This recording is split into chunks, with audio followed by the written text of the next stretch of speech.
Ladies and gentlemen, before we start our agenda, we will read the guidelines of FIF International Nursing and Health Science. Please listen carefully. 1. All participants are expected to conduct themselves professionally and respectfully during the conference. 2. Discriminatory, offensive, or inappropriate behavior will not be tolerated. 3. Ensure that you have a stable internet connection, a function microphone, and a camera before joining the Zoom meeting. You can use the virtual background in the room chat Zoom. 4. Test your audio and video settings in advance to avoid any technical issues during the conference. 5. Use headphones or earphones to minimize background noise. 6. Join the Zoom meeting at least 10 minutes before the scheduled start time to ensure punctuality. 7. Keep your camera on throughout the meeting to maintain engagement unless you experience technical issues or have been advised otherwise. 8. Make sure your microphone is mute when you are not speaking to reduce background noise. 9. Set your Zoom display name as follows: full name underscore affiliation. For example, Joya Injelita underscore Universitas Muhammadiyah Purwokerto. 10. If you are a presenter, include the word presenter next to your name. Full name underscore presenter underscore affiliation. For example, Joya Injelita underscore presenter underscore Universitas Muhammadiyah Purwokerto. Ladies and gentlemen, please enjoy the show of Nusantara dance called Barang Lengger Dance that will be present by Dina et al., student of Nursing Department, Faculty of Health, Universitas Muhammadiyah Purwokerto. Please welcome the dance Barang Lengger Dance. And for all the participants, please enjoy the show.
Bismillahirrahmanirrahim.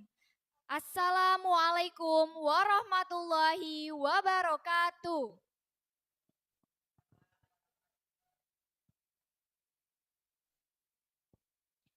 Alhamdulillahirabbil alamin. Wassalatu wassalamu ala asrofil anbiya'i wal mursalin wa ala alihi wa ashabi ajmain amma ba'du. First of all, let's say thanks to Allah Subhanahu wa Ta'ala who has given us guidance, happiness, healthy, and mercy, so we can attend and participate in this special agenda without any obstacles. Salawat and salam always be praised to our great Prophet Muhammad Sallallahu Alaihi Wasallam, who has brought us from the darkness to the bright era with the light of Dinul Islam. The Distinguished Excellency, Rector of Universitas Muhammadiyah Purwokerto, Associate Professor Dr. Nurse Jebul Suroso. Distinguished Excellency, Associate Professor Dr. Nurse Umi Soliha, Dean of the Faculty of Health Science, Universitas Muhammadiyah Purwokerto. Distinguished Excellency, Nurse Rihan Luhur Prasetya, SCUP, MCUP, Chair of Committee 5, International Nursing and Health Science. The honorable conference speakers, Rebecca Singer, DNP-RN, University of Illinois Chicago from United States. Professor Fu Chi Lai, Taipei Medical University from Taiwan. Professor Dr. Muhammad Said Nurmal, International Islamic University from Malaysia. Dr. Helen Dewi Prameswari, MARS, Ministry of Health of Republik Indonesia. Nurse Dedi Purwito, SCUP, MSc, PhD, Universitas Muhammadiyah Purwokerto from Indonesia. And to distinguished International Nursing and Health Science Conference 2024 participants. This conference is hosted by Universitas Muhammadiyah Purwokerto from Indonesia. And we proudly invite 5 speakers from 4 countries. They are from University of Illinois, Chicago, US, and Taipei Medical University from Taiwan, and International Islamic University, Malaysia, and Ministry of Health of Republik Indonesia, and the last, Universitas Muhammadiyah Purwokerto from Indonesia. Good morning, ladies and gentlemen. My name is Listi Tawabin Putri Paharganing Budi, and my partner. It's a precious change for us to be your master of ceremony on this special occasion. Ladies and gentlemen, welcome to the 5th International Nursing and Health Science 2024. This year, the agenda has a green theme in the line. That is, global strategies for controlling emerging and re-emerging communicable disease. And collaborative approaches. Ladies and gentlemen, on this special morning, we have several agenda as follows. The first, we will read the rules of this conference. Second is the opening session. Third, reciting of the holy verses of the Quran. Fourth, we'll be singing the national anthem Indonesia Raya, followed by Mars Muhammadiyah and Hymn Universitas Muhammadiyah Purwokerto.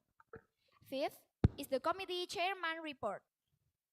Sixth, opening speech from Dean of Faculty Health and Science of University Muhammadiyah Purwokerto, Associate Professor Dr. Nurse Umi Solihah. We would also request Mr. Saifur Rahman to open the conference session. Next is photo session. 8 is conference panel session. 9 is break session. 10, oral presentation or concurrent session. And the last agenda is closing ceremony. Going to the first agenda, The rules of 5th International Nursing and Health Science Conference 2024. Global strategies for controlling emerging and re-emerging communicable diseases. Innovations, challenges, and collaborative approaches. The second agenda is opening. Let's open this agenda with the reading of Al Basmalah together. Bismillahirrahmanirrahim.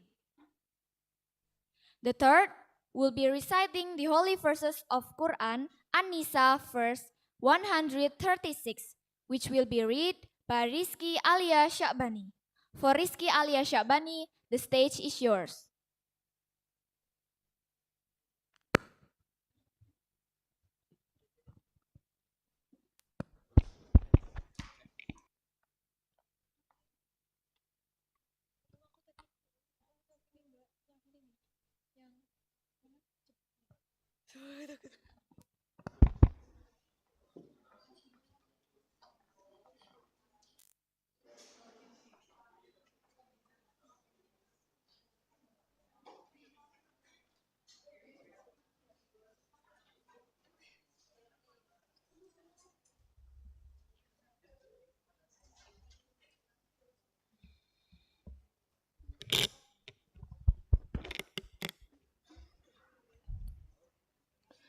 Assalamualaikum warahmatullahi wabarakatuh.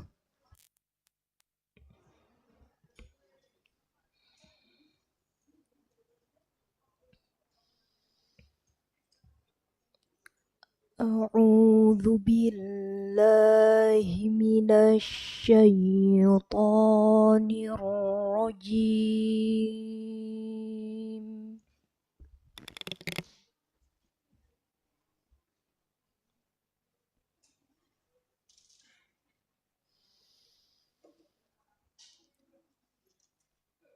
Bismillahirrahmanirrahim.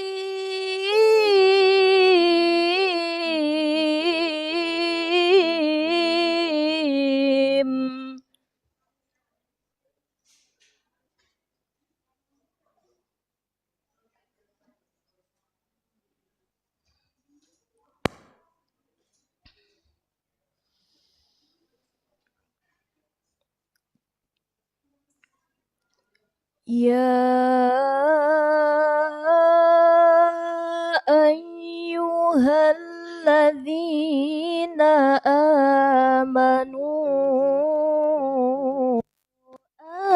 aminu billahi wa rasulih.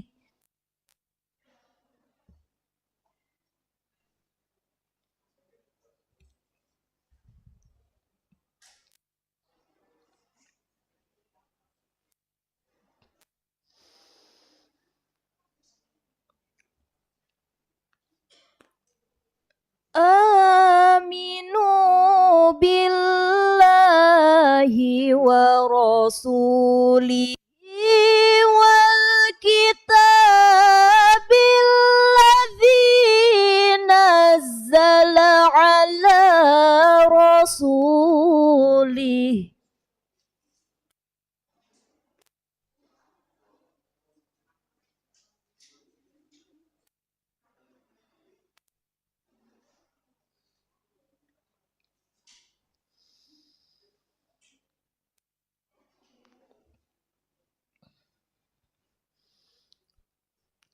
Alladzi nazzala ala rasulihi wal kitabil ladzi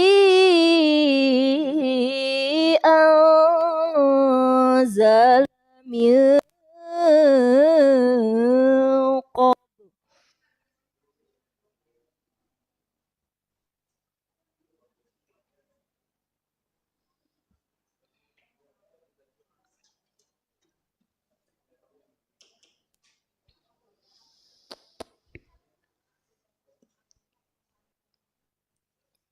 وَمَن يَكْفُرْ بِاللَّهِ وَمَلَائِكَتِهِ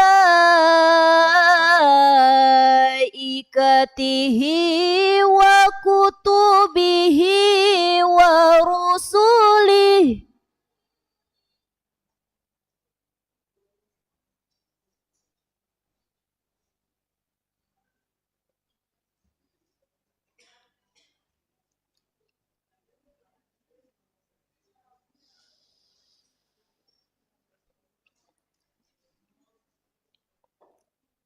wa kutubihi wa rusulihi wal yaumil akhiri faqad dhalla dhalalan ba'ida.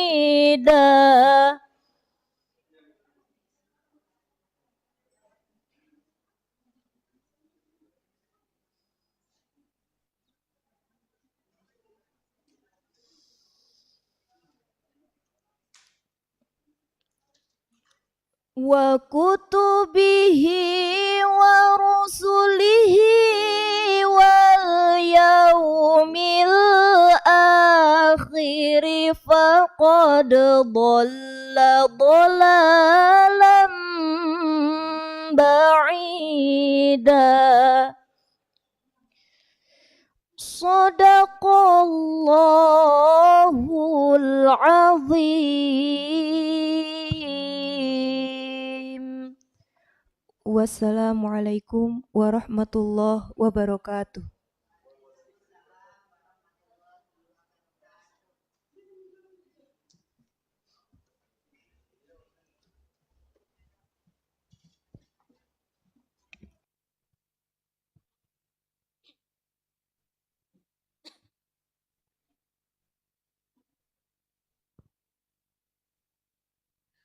The fourth agenda is singing the national anthem Indonesia Raya, followed by Sang Surya and hymn of Universitas Muhammadiyah Purwokerto will be led by Nurse Setiana Mardiati Askap. Ladies and gentlemen, for the audience, please stand up to honor the national anthem.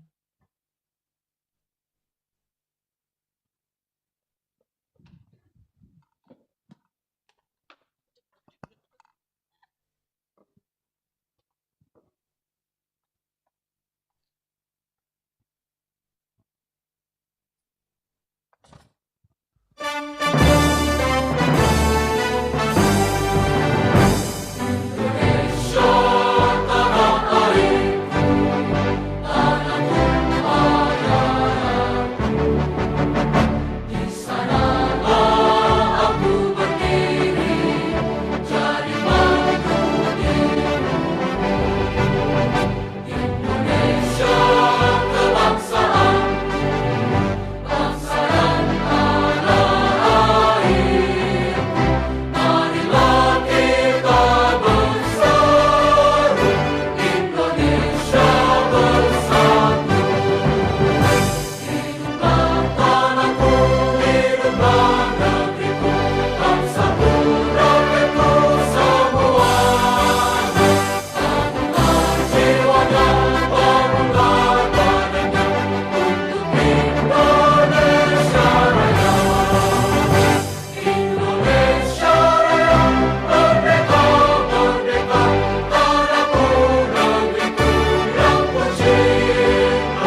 Ladies and gentlemen, please sit back down.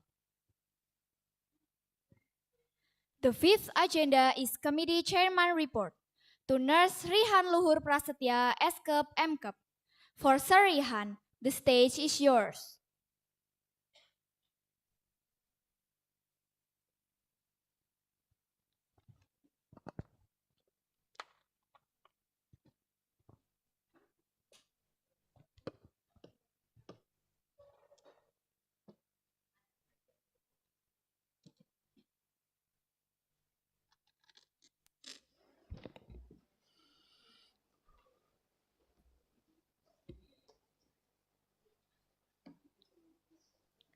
Assalamualaikum warahmatullahi wabarakatuh. Good morning and a very warm welcome to everyone. First and foremost, let us extend our deep gratitude to Allah Subhanahu wa Ta'ala for His blessing and guidance, enabling us together here today for the 5th International Nursing and Health Science Conference at Universitas Muhammadiyah, Purwokerto. We also send our prayers and salutation to the Prophet Muhammad Sallallahu Alaihi Wasallam, who has been a source of light and guidance for all of us. It is my great honor and privilege to welcome all of you to this prestigious event. To begin, I would like to respectfully acknowledge Associate Professor Dr. Jebul Suroso, Rector of Universitas Muhammadiyah Purwokerto, Associate Professor Dr. Nurse Umi Solihah, the Dean of the Faculty of Health Science, the Vice Dean and all distinguished leaders of the study program within the Faculty of Health Science. Your presence today greatly enrich this event and demonstrate the strong commitment we all share to advancing knowledge and expertise in the field of nursing and health science. The theme of this year's conference, Global Strategies for Controlling Emerging and Re-emerging Communicable Disease, Innovation, Challenge, and Collaborative Approach, is of paramount importance as we are aware communicable disease remain a critical concern in area of healthcare, demanding attention and innovation solution from across the globe. This conference series will begin with a discussing featuring extraordinary speakers who are expert in their respective field. Our distinguished presenter come from various countries, and I am delighted to introduce them. First, Rebecca Singer, DNP RN from the University of Illinois. Second, Prof. Fu Chihlai from Taipei Medical University. And third, Professor Dr. Muhammad Said Nurumal from the International Islamic University, Malaysia. Fourth, Dr. Helen Dwi Prameswari Mars from the Ministry of Health, Republic Indonesia. And the fifth, Nurse Dedi Purwito, SKEP MSc PSD from Universitas Muhammadiyah Purwokerto. We are confident that their presentation will offer invaluable insight into the global management of communicable disease and provide us with broader perspective and the latest innovation, challenge, and strategies for addressing these critical health issues. Following the conference, we will proceed with oral presentation, which will be evaluated by esteemed panel of judges. The presentation will provide an excellent platform from knowledge exchange and collaborative among participants from this diverse background and region. On behalf of the organizing committee, I sincerely hope that this event will foster rich discussion, inspire new ideas, and strengthen global partnership in our shared mission to improve health outcome worldwide. Once again, I welcome you all and I hope this conference will be both informative and inspiring for everyone involved. Thank you. Wassalamualaikum warahmatullahi wabarakatuh.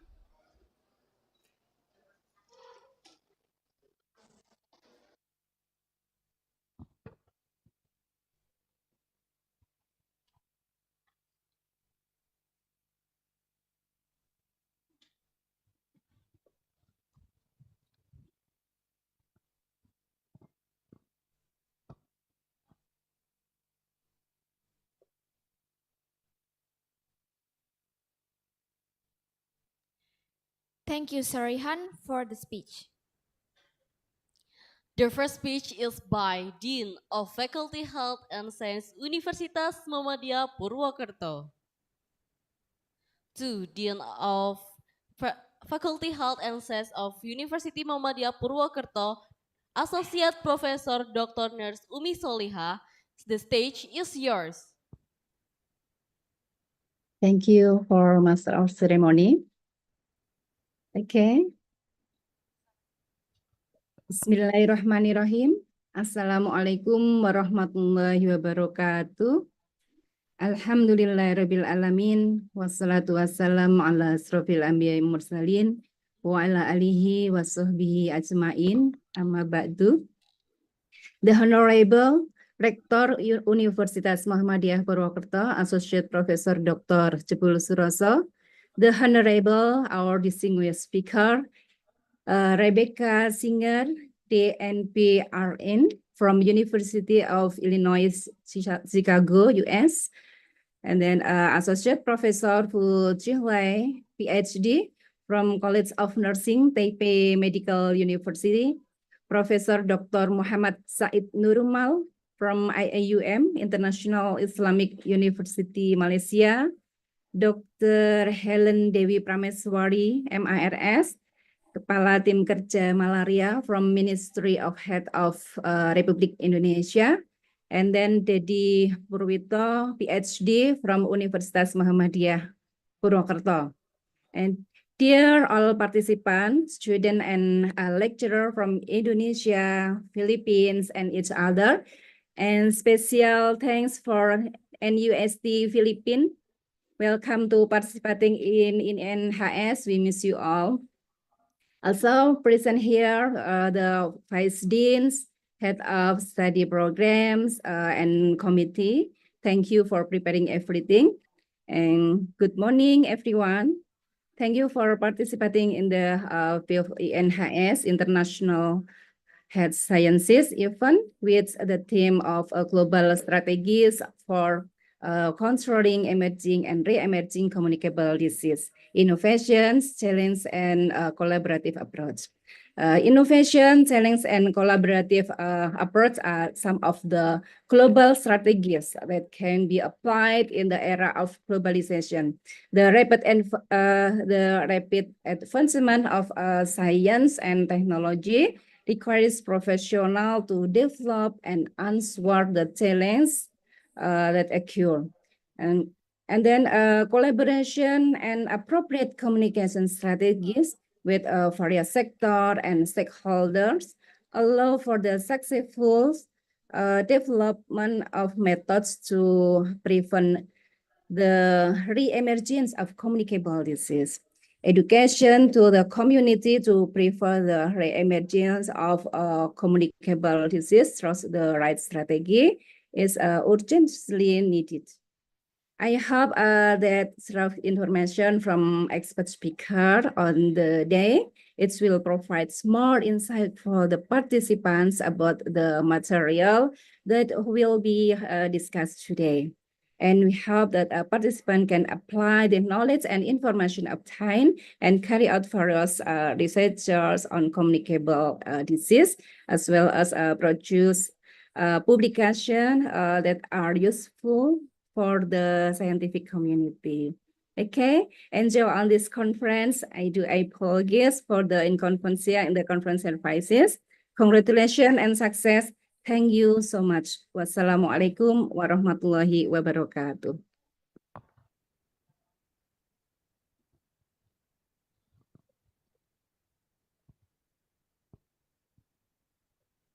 Thank you, Ma'am Umi, for the speech.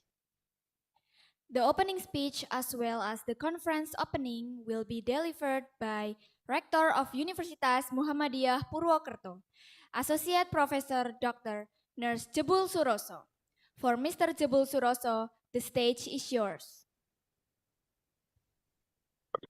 Okay, thank you so much. Bismillahirrahmanirrahim. Assalamualaikum warahmatullahi wabarakatuh.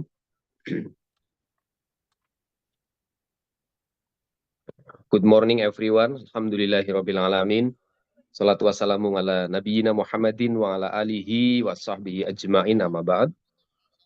Dean of Faculty of Health Sciences, Universitas Muhammadiyah Purwokerto, Associate Professor Dr. Umi Solihah. Our expert speakers, Rebecca Singer, registered nurse from University of Illinois, Chicago, USA. Professor Dr. Muhammad Said Nurumal from Islamic University, Malaysia. And then Ibu Dr. Helen, Director of Communicable Disease Prevention and Control, Ministry of Health, Republik Indonesia. And then Pak Dedi Purwito, Sarjana Keperawatan PhD from Universitas Muhammadiyah Purwokerto. And also all of participants, the head of department, lecturer, academic staff, and also all committee. Good morning, everyone, especially for our expert speakers. Thank you very much and welcome to our university. UMP is one of university under Muhammadiyah board. We are one of 168 university in Indonesia, Muhammadiyah University in Indonesia and in Malaysia. So thank you very much for your coming by online platform in this agenda. Okay, first of all, I like thank Allah Subhanahu wa Taala who has given us blessing and mercy so can gather in the 5th International Nursing and Health Science Conference. And also salawat and salam may always be attributed to our Prophet Muhammad sallallahu alaihi wasallam. The second, I'd like to thank and congratulate to Faculty of Health Science, Budekan, and also all faculty member which has organized this international conference. So your hard work shows your commitment to develop this university and also this faculty. Dear everyone, from this seminar with the entitled Global Strategies for Controlling Emerging and Re-emerging Communicable Disease is an outstanding event which will bring many benefits. And then for ourselves as an educator and practitioner for our institutions and for the field of health science. Thus, it's important for me to emphasize at least 3 significant values. The first is in science development, the second in self-improvement, and the third, or the last is community connection. For the science development, we have to realize that joining this event will bring benefit for the field of health science. It is indeed our duty as professionals and educators to advance this branch of science. And then the second is for our self-improvement, because the meeting new people, sharing ideas, and being lucky enough to connect with the expert speakers during this special time will bring high value to our self-improvement journey. And also, for our community connection, I'm sure that in this time, I will recommend you all to build huge networking with everyone for the next collaboration for us and our institutions. And then, ladies and gentlemen, let's aim to achieve at least those three values and even more at this event. Let's expand opportunities to give our best and reach the maximum benefit. So once again, enjoy this seminar and show your best effort. Yeah. Strive for excellence at our beloved UMP Beyond Future. And I officially, Rektor Universitas Muhammadiyah Purwokerto, open this international seminar by saying Bismillahirrahmanirrahim. So thank you very much. Assalamualaikum warahmatullahi wabarakatuh.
Next slide. 1, 2, 3. Next slide. 1, 2, 3. Next slide. 1, 2, 3.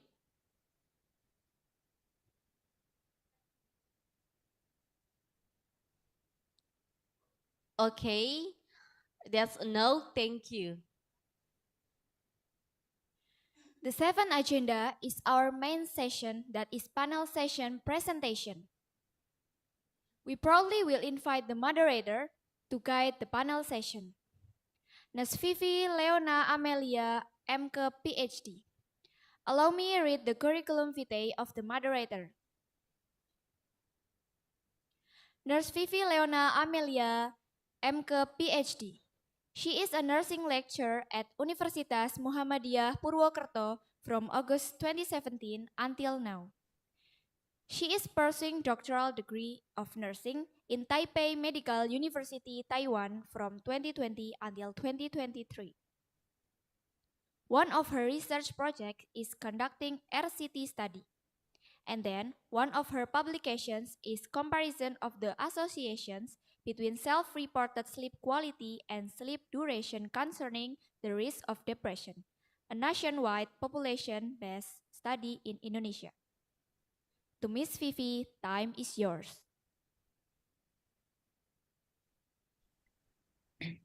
Okay, thank you very much to our Master of Ceremonies. Can you hear my voice? Is it clear? Yes, Yes, ma'am. ma'am. Your voice is clear. Thank you very much. So now, thank you very much. We are really excited to begin our main sessions. We have featuring our esteemed speakers. It's truly an honor to have all of you with us today. I saw Professor Rebecca already here. Hello, Professor. Good morning. But I think it's night in your side, right? It is night. Thank you. Good morning to you all. Thank you very much, Professor, for joining our conference today. And for this first sessions, we will hear from the three speakers in the first main sessions. But for Professor Rebecca Singer, because it's night already there, so after the first speakers, we will hold a 15 minutes discussion sessions. But for the second and the third speakers, we will conclude with a panel discussions just for the Professor Rebecca. Okay, so before we begin, I'll read the curriculum vitae for our first speaker. Can you please show the screen for the committee?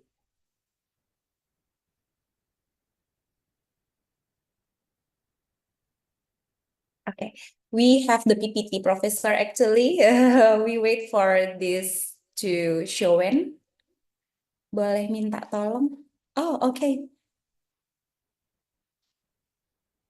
Oh, it's here. Yes. I will read the curriculum vitae of our esteemed speakers, our first speakers today. It's really nice also to meet her before. She's such a very good person. Dr. Rebecca Singer, the NPRN. She is a clinical associate professor of population health at the University of Illinois Chicago College of Nursing. She is focused in global health and community partnerships, providing trauma-informed care to survivors of violence, including sexual and intimate partner violence, and on coordinating emergency response services for refugees and internally displaced persons. And this is the education backgrounds from Professor Rebecca Singer. She was graduated from Indiana University, 1991, Master of Art from the Michigan, 1944. 94, I mean, the Bachelor of Science in Nursing from University of Colorado, 2004, Nursing Doctorate from University of Colorado, 2004, and Doctor of Nursing Practice from University of Illinois, Chicago, 2018. She has a lot of experiences from 2020 and also until now. And for the she also have the notable honors like a Fulbright Fellowship for Teaching and Professional Service in Bulgaria. 2021 has a Teaching Recognition Program. 2021, a lot of things like here, Notable Healthcare Heroes, and also for the Public Voices Fellowships. So Professor, it's really great. And for this topic today from Professor Rebecca Singer will share to us about the strong partnerships, staff readiness through training, and rapid response protocols are key for the coordinated public health surveillance in communicable disease. And for Professor Singer, you have 30 minutes for presentation time, and I'll remind you for the last 5 minutes, and the time is yours. Thank you, Professor. You are still mute. Maybe you can unmute yourself. Yes, I can. Thank you so much.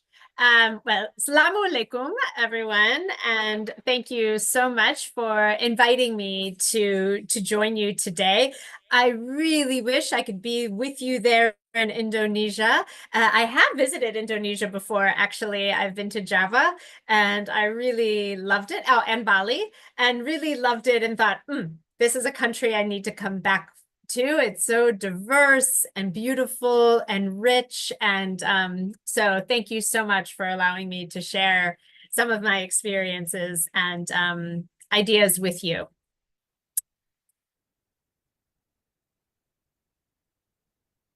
So today I'm going to be talking about the key to pandemic preparedness, which I think fits really nicely in with the theme of the conference. And really the work that I do focuses on community collaborations and training. But before I get to talk about that, I want to talk a little bit about who I am.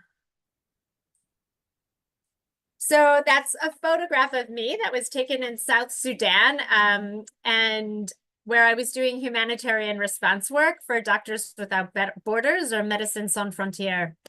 I am first and foremost, in many ways, at least professionally, a nurse. I came to nursing later in life when after doing some work in Bulgaria with communities and realizing that I wanted to have a deep impact on families and thought that the best way to do that was by becoming a nurse. And I've never regretted that decision. I really switched careers completely, but I've always been able to carry those experiences that I had as an educator and as someone who did community engaged work and community relations to nursing. I am a public health nurse. So oftentimes people in my country, they'll be like, oh, you're a nurse, you work in a hospital, you must, this very stereotypical view of what a nurse is like. And I'm always saying, no, I'm in the community. And in fact, I'm often in places like this photograph, really in the community, getting in the mud and the big challenges and working with teams, not only trying to figure out how to provide health services and what are the health services communities need, but really going that extra mile to figure out actually how to do that, even in a time when there's mud and rain, like in this photograph in South Sudan. I did spend most of my career as a humanitarian worker, working all over the world in humanitarian settings. I was in Indonesia after doing 18 months in Papua New Guinea, so very much in your neck of the woods and your neighborhood. I am also an American, right? And I that's a very different and interesting perspective that I have. I've been fortunate to be able to travel the world and to work with people from almost every continent around the world. And I think that it gives me a perspective, a different perspective of my country. And I think that it helps me to understand the responsibility that I have coming from such a wealthy country where I have good access to education and resources. And I see part of my job as using those resources to do the work that I do. I am a professor. I came to be a professor after approximately 15, 16 years of doing the global work. I became a professor and I've been able to combine those two things, the global work, the humanitarian work, and as a professor. And I'll talk more about how I do that when I talk about pandemic work. I am also a woman, which I feel puts me in a very privileged position. I think often as a woman, we are able to be welcomed into women's spaces, as well as often into men's spaces. And that really gives us that ability, whereas men are often not welcome or as welcomed into women's spaces in lots of places that I've worked. I see myself as a community member first and foremost. Wherever I am, I want to connect to the people, and that makes me a global citizen. So I come to you with all of that And obviously, I've had a long career already. I became a nurse in 2002. To be able to develop all of those identities and to figure out how to use them to advance health on a global scale. I know many of you are young and students, and I just want to encourage you to really honor what you want to do and honor who you are. And as you set out on your career to really always take advantage to be yourself and engage with others as yourself, and you will be able to find the work that speaks to you and also helps heal the world. So why do I do this work? In my faith tradition, there is a story that when the world was created, God was the light and retracted the light to create first the darkness. And when the light was held in vessels, the light was too strong, too powerful, and the vessels broke. And the light of God was shattered all over the world in these little pieces. And our job to make the world whole again is to bring together those shattered pieces. And we do that by fixing the world, by helping people, by promoting justice, by working together with those who are most vulnerable, and to use, if we are lucky enough to have privilege, to be able to use that privilege in order to continue to fix the world and try to bring the light to everyone. It's not about a faith, it's about fixing the world, wherever they are from, whatever faith they hold, whoever they are, that we all deserve justice and to be safe and sound and healthy and have access to the resources we need for us and our families to do so.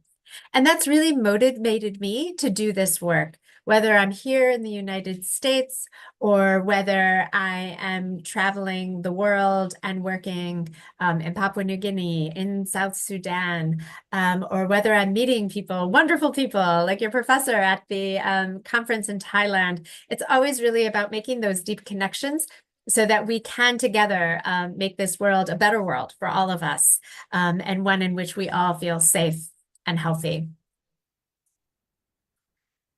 So that's a big responsibility, right? Fixing the world, goodness. Just see, there's okay, great. Sorry, that feels like a very big task. And how can one little person, I'm actually fairly short in stature and relatively small. So how can one small person do all that? How can they themselves fix the world? And I really love this quote from Rabbi Tarfon, a religious leader in my faith, who said, "The day is short, the task is great. It is not incumbent upon you to finish the task, but neither are you free to absolve yourself from it." And I think it's really a beautiful sentiment to keep in mind as nurses and as other healthcare providers, right? The day is short. The task is great. Every day is like that. Every day feels that way sometimes. But we just have to keep in mind, we don't have to finish the task. We don't have to solve the problem. We ourselves don't have to fix the world or all of its problems. But we can't be free from trying, at least, right? And so I really see that as a guiding light that keeps me going, even on the days when I feel like, it's too much, I can't do it. Or when we feel unsafe or, sad, that I need to keep going. Oops. And this is said a different way by Alexei Navalny, who many of you might have heard of before as a dissident, the political opposition in Russia. And he was recently died in prison where he was held. And he said, "It's not a shame to do little, it's a shame to do nothing." And it's a different way of saying the same thing, that we should never look at what we do and think, I'm not good enough, I'm not smart enough, I'm only one little person. This work is so small. I'm only doing this tiny piece. That we as healthcare providers, we have to be confident in our knowledge and be able to use it to fix that world one person at a time, one project at a time, and just keep going. And I really think that that's the philosophy I bring to the work that I've always done overseas and back home. And I'm going to start talking about the work I do back home, but I hope that this helps you sort of understand the motivation that I have found to do this work and why the work is set up the way it is. So in addition to teaching, I teach community health classes and I teach global health classes. Another thing that I do is I work with a physician. His name is Dr. Stockton Mayer, as co-leaders on an outbreak response team. And we also have support from our College of Pharmacy. This outbreak response team works with a contract with our city Department of Public Health here in Chicago. Chicago is a very large city. The city itself has almost 3 million people, and it is a very large, physically very, very large city.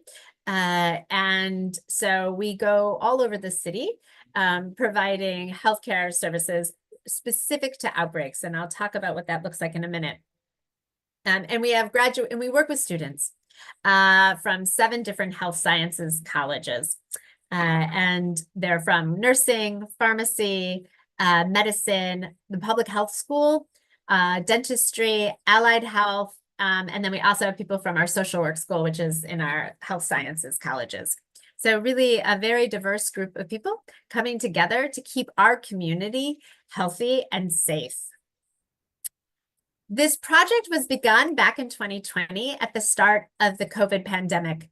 I'm sure you can all think back to those very frightening, confusing times when we were told that we had to stay home, that we had to stay away from people that we cared about, we had to wear masks, that it was dangerous to be close to people, right? And so those big gatherings were banned. And people who didn't have homes really were struggling with what to do. And we knew that for people who lived in places where there were congregate settings, so lots of people living in one room, that they were at a high risk. We saw this in long-term care facilities, so places where elderly or sickly people live for 24-hour care.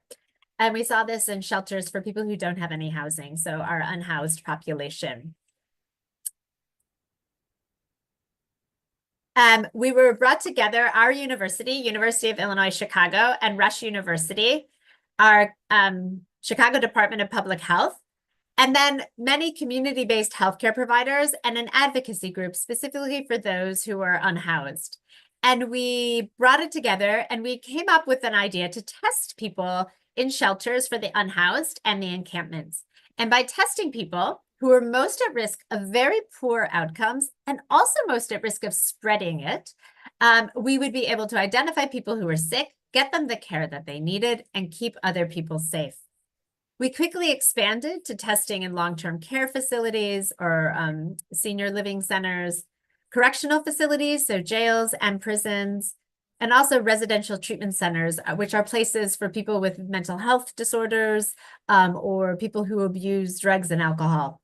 So all of these places where people needed to live together. So we quickly pivoted and started doing that because they felt like they were the most vulnerable to poor outcomes from COVID. In March of 2021, the vaccine was founded by the end of 2020. And in March of 2021, the vaccine started to be available to people all across the United States. And our team started to expand our services. And what we knew about that was that we had done this one thing in the community, and we had done all this testing. But we already knew that there were lots of people that were very nervous about the vaccine, that it had been produced too quickly, that how do we know if it's effective? Maybe it will harm me. And also in my country, we had the most deaths and the most illness from COVID among people who are African American or Latino or immigrants in general, so that people that are Black and brown skinned. And these are the same people that throughout history have had difficult relationships with government. You know, we have a history of slavery in my country. And so oftentimes Black and brown people don't trust leadership. They don't trust the institutions of government. And so we knew that we wouldn't just be able to walk into these communities and say, well, you need to get this. You know, I'm a nurse, believe me. We knew we had to do more.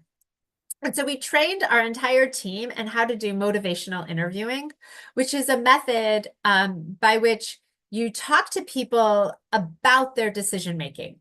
Maybe in your head, you think, I want them to get the vaccine, but the conversation doesn't steer that way. The conversation is about what they think.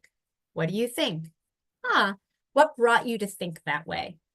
Okay. And when you find maybe ideas that are wrong or incorrect, not based in science, you can say, are you open to hearing a different interpretation?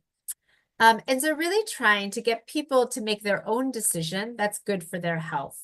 So we trained people in that way. We also identified what we call trusted messengers. And these are people that come from or have experience in the communities most at risk for poor outcomes. So in this case, like I said, it was many of our communities where Black and brown people lived.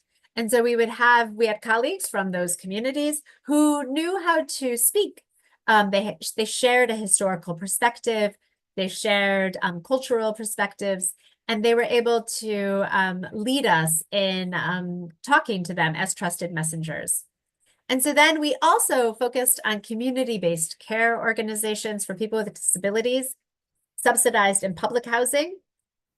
These are places where low-income individuals can live, that they get rent at a lower rate. And then the continuing for the shelters for the unhoused or people in transitional housing. So continuing among the population that is most at risk of poor outcomes from COVID and making sure that they too have the vaccine. When the vaccine first came out in the United States, it was easy for someone like me who has health insurance, who knows how to go to the doctor, who at the time I had a car, it was easy for me and my family members to get vaccines, but it wasn't so easy for lots of people. And so we were trying to make it easier by bringing it into their communities and then having these long conversations with them. Over time, COVID, well, it is still with us, but it is not as much the crisis that it was before, right? And so we changed from the COVID rapid response team to what we now call an outbreak response team. We've continued to partner with the city of Chicago, and they help us, they identify the populations that they are most concerned about, having very poor outcomes from an outbreak that comes. And then we go and we do the work with those communities. We do vaccination, we do testing when required, and we do education around infection control or giving advice around infection control, right? We have been very lucky to, well, I don't know if it's lucky that we're busy. I don't know. Maybe that's a bad thing. It means that we keep having outbreaks in our city. But we responded to the mpox or monkeypox outbreak. Also in the city of Chicago right now, we had, over the past year, we've welcomed in over 70,000 people from the southern border who have traveled up through Central America and entered the United States, most of them from Venezuela. They've been living in shelters in our city, which are basically big warehouses. And so as you can imagine, you have lots of people and families and children living together. We've had measles outbreak, group A strep outbreak, varicella outbreaks, and meningococcal disease outbreaks. So we've been doing lots of vaccination and testing in that population to keep them safe. And then we also still do work in the long-term care facilities, trying to identify multi-drug resistant organisms, the things like Candida auris that are very hard to treat. So we don't want them to spread through these nursing homes. And so we've been doing that work. We've also worked with the city to develop home testing protocols for very infectious diseases like Ebola virus disease or the avian flu. The idea here is that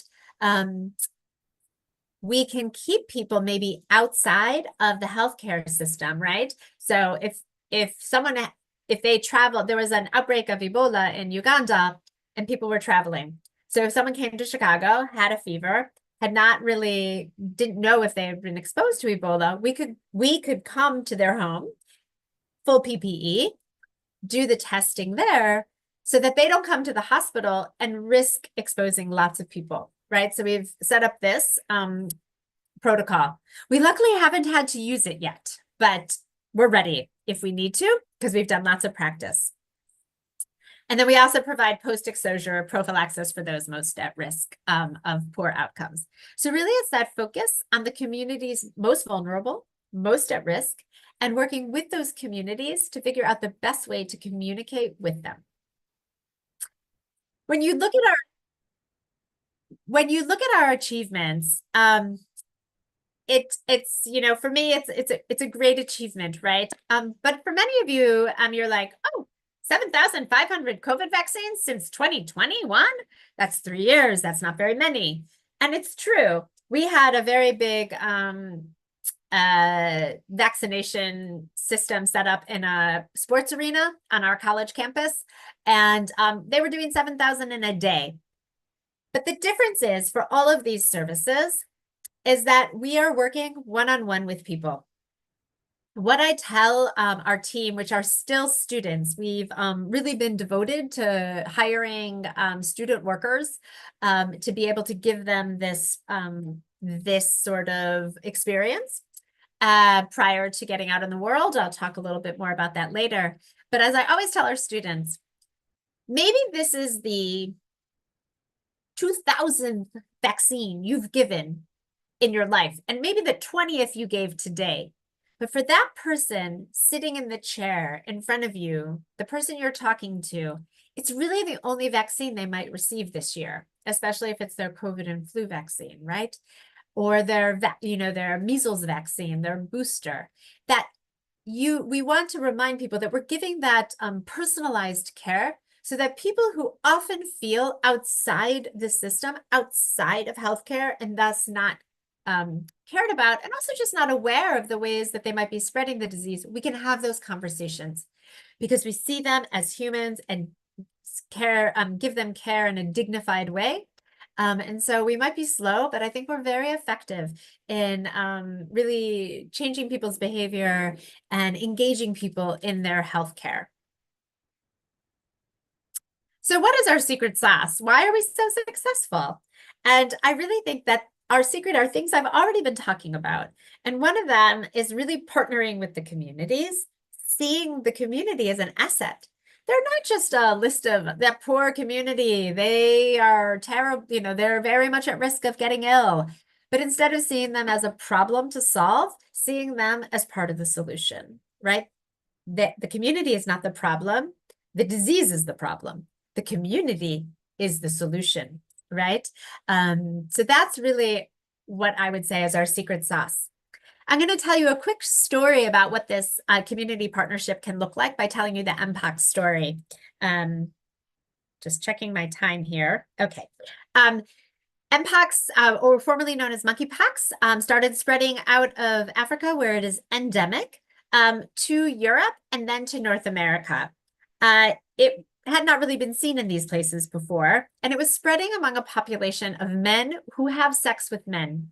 So a very narrow population, but one that it was spreading sexually, although it is not normally a sexually transmitted disease. It's spread by very close contact. And obviously, sexual contact is very close contact, right? And so it was spreading among that population. There is a worldwide shortage of the vaccine that we use to prevent smallpox as well as mpox. And so we started by testing people and educating the community, and we knew the vaccine was coming. So we started reaching out in Chicago to all sorts of people from the community that worked with this community of men who had sex with men all over our city. So people who work in HIV prevention, people who ran community centers for people who are gay, lesbian, transsexual, bisexual, and also sex workers. These were the people most at risk. And so we reached out to them and we started building those relationships so that when the vaccine showed up, we had, within 24 hours, we were able to start giving the vaccine. And it was because of those community partnerships. Someone who looks like me and maybe who isn't a part of that community, I am not a man who has sex with men, that I might not be able to know how to speak to that community or what could get them out or what could convince them in a respectful way. So I took my cues from community partners, and we were all over the community in bars, in restaurants, at street festivals, and as well as in community centers giving these vaccines. We also learned that people would come to a neutral space. And so in one Sunday, we had a vaccination campaign at our College of Nursing. And in one day, we were able to vaccinate 1,400 people. And so really, it was successful. We weren't perfect at all. And we had a lot to learn. And we did a really good evaluation and talked to our community partners to find out where we went wrong. And we've revised the ways that we work, and we've figured out, really by talking to our partners, things we did well, things we could do better. And so that, the next time we're ready for that next outbreak. And then finally, the other okay, 5 minutes. Okay. And then finally, yes. I think the real key to what we do is that we're working with future healthcare workers. So someone might ask, oh, Rebecca, what you're doing is treating people. Yeah, you're giving them a vaccine, but the pandemic's already here. You're just trying to stop it from spreading, or you're just giving information. You're not really preventing future pandemics. And on the one hand, you're right, we're not. But what I think is that because most of our workers are health sciences students, so nurses and pharmacists, pharmacy students, dental students, medical students, school of public health students, who are getting this experience, engaging with community, figuring out, really, we work well as a team, figuring out the best way to do things, using their connections to get us into new communities, using new and creative approaches from young people that maybe someone like me who's older doesn't know, to figure out how to be effective. And what I think is that we are creating hundreds and hundreds of future healthcare workers that will already feel confident and know what they need to do in order to prevent that next pandemic from coming. We know it's coming, but the more we give future healthcare workers experience in dealing with it, the better off we are all going to be. I couldn't do this work alone at all. I am just one small person. Our team is very large. I want to acknowledge all the people that we work with. We have a really wonderful leadership team. No one on our team is full-time. And myself, Dr. Stockton Mayer, and Dr. Emily Derwiga, and Dr. Min-Sung Chu are the only people who are even, who are now no longer students. Our other leaders on our team, Deanna and Aubrey, are students still, doctoral students, but students yet. And the 40 people that work on a regular basis with us are also students. We have amazing partners at the Chicago Department of Public Health, as well as at Rush University. And like I said, we've worked with hundreds of graduate students since 2020, hundreds of faculty and staff from our health system, and thousands of community members who've trusted us with their health and have given us their wisdom in order for us to do this work better. So thank you so much. And I am happy to answer some questions. Thank you very much, Professor Singa. It's really such an amazing speech. And it's really like a motivational also for the students to pursue like what you are also doing. And it's also for me, like I also am community health nurse, that I also like feel like, oh, it's also such a challenge to go to some places that we have never know before, and also so many challenges that also we found there. It's really such an amazing experiences, Professor. Thank you for sharing with us. And that I told you before for all the participants that after Professor Rebecca, we will have a discussion for 15 minutes. And maybe we're gonna ask to our, okay. So here, Professor, we have one questions in the chat box. Yes, this one, I agree with him. Like, I like your energy. I also, when I first met Professor Rebecca, I also really like the energy. So this secret sauce and also your yellow boot in South Sudan. I think that the problem is the disease and not with the community. I do agree also with this, Professor. Based on your long-term experience, what is the best method to gain community heart in the short-time community project? Oh, okay. Again, Indonesia's limited research budget. Yeah. So yeah, it's hard, right? And I think one of the challenges often is that when there's an emergency, we feel, and there often is a sense of urgency to respond quickly, right? You live in a part of the world with natural disasters, right? You have tsunamis, you have earthquakes, right? And so volcanoes too, right? I think. And so oftentimes, like, you need to respond now. And so when you need to respond quickly, I think you always need to take a tiny bit of time to identify who are the community leaders.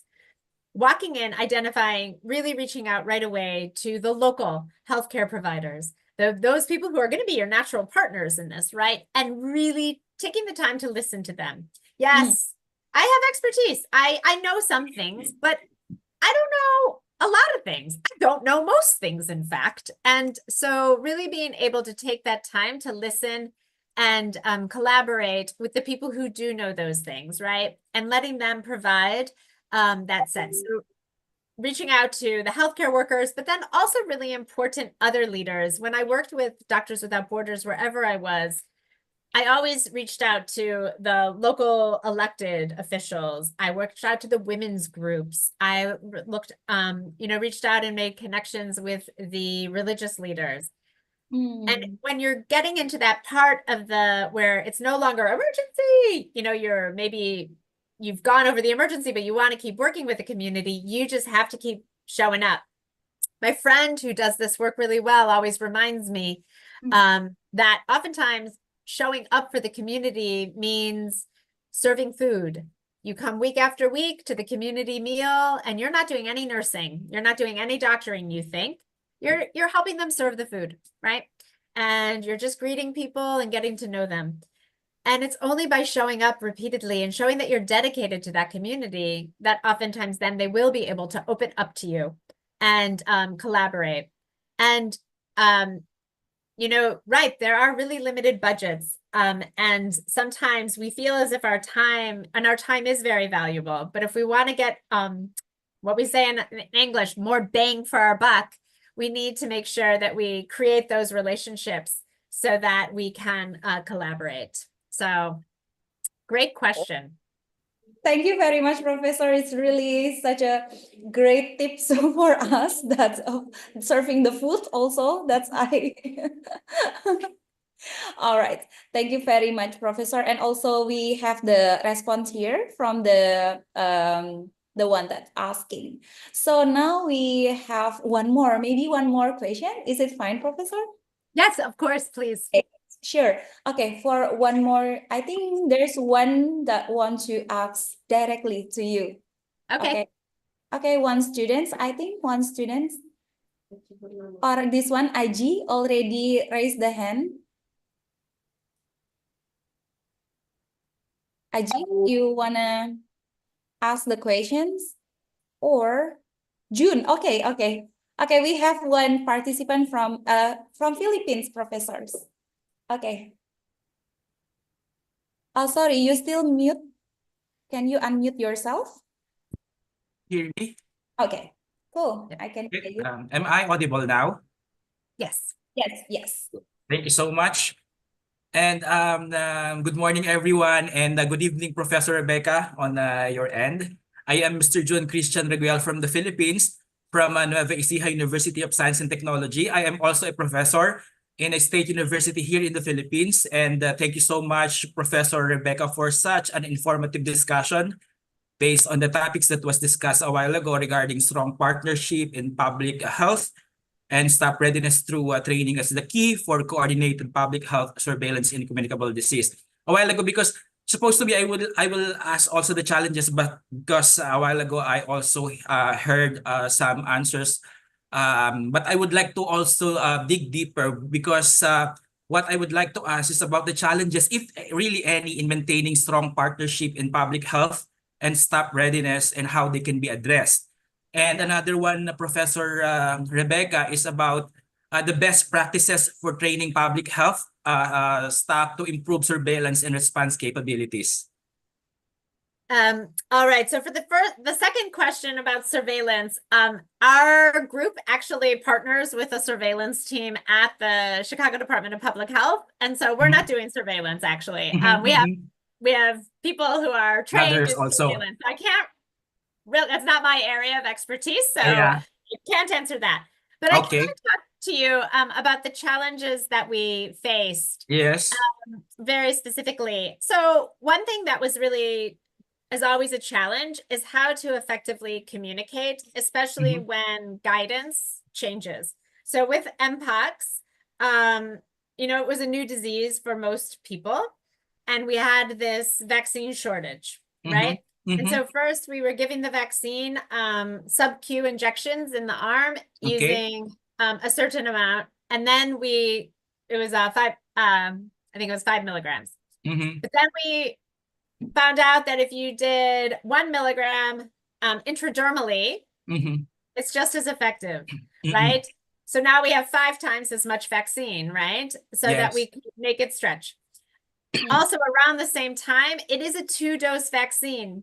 But we were saying, okay, we can only give 1 dose now. You should get a vaccine in a month, but we don't have enough. So we're just going to give everyone 1 dose. And they're asking us, is it effective? And we think, well, we're pretty sure yes. Not as effective as 2, but like it's enough effective, right?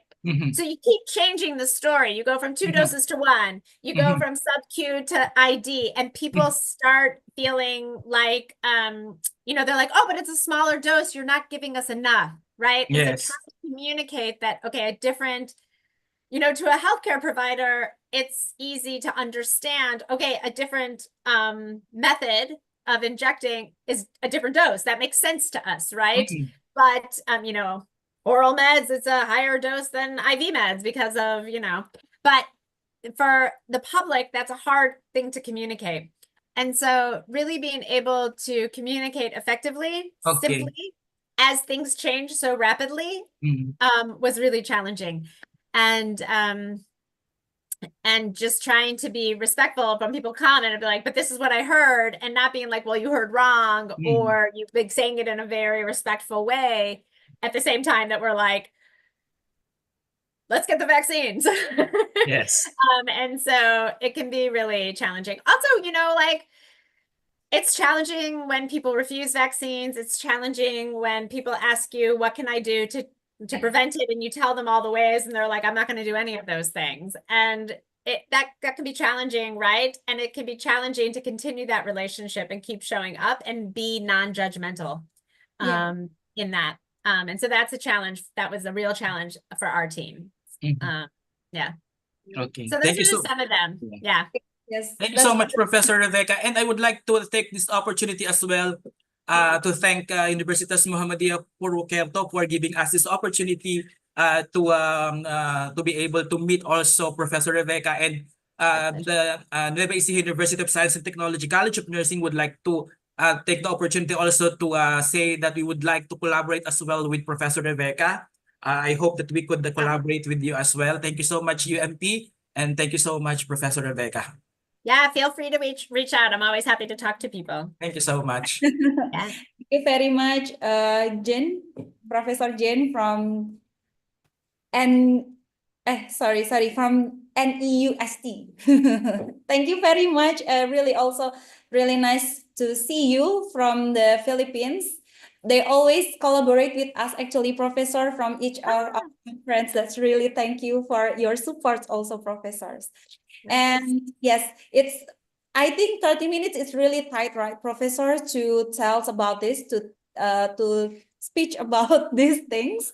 We have so many challenges that we also discussing about this also.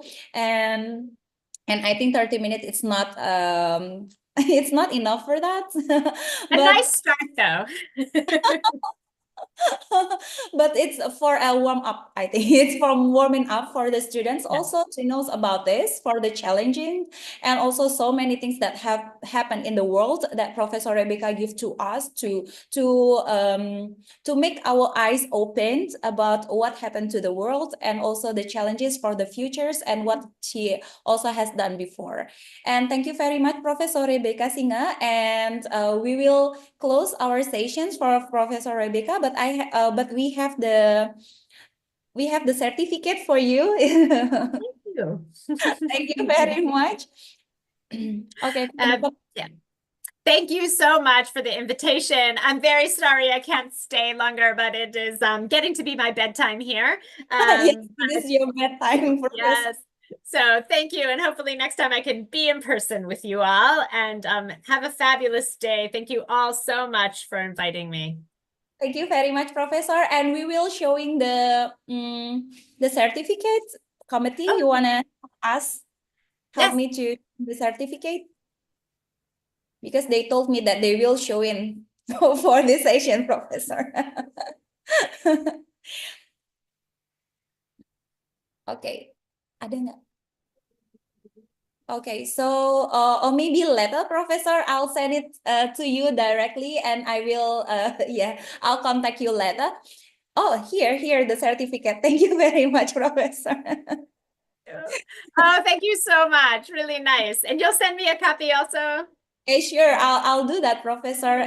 Thank you very much. Later, I really hope that in the future that we can also collaborate more, maybe in the research or maybe in the next conference. And like the June said, that maybe we can have some of the collaboration in the future.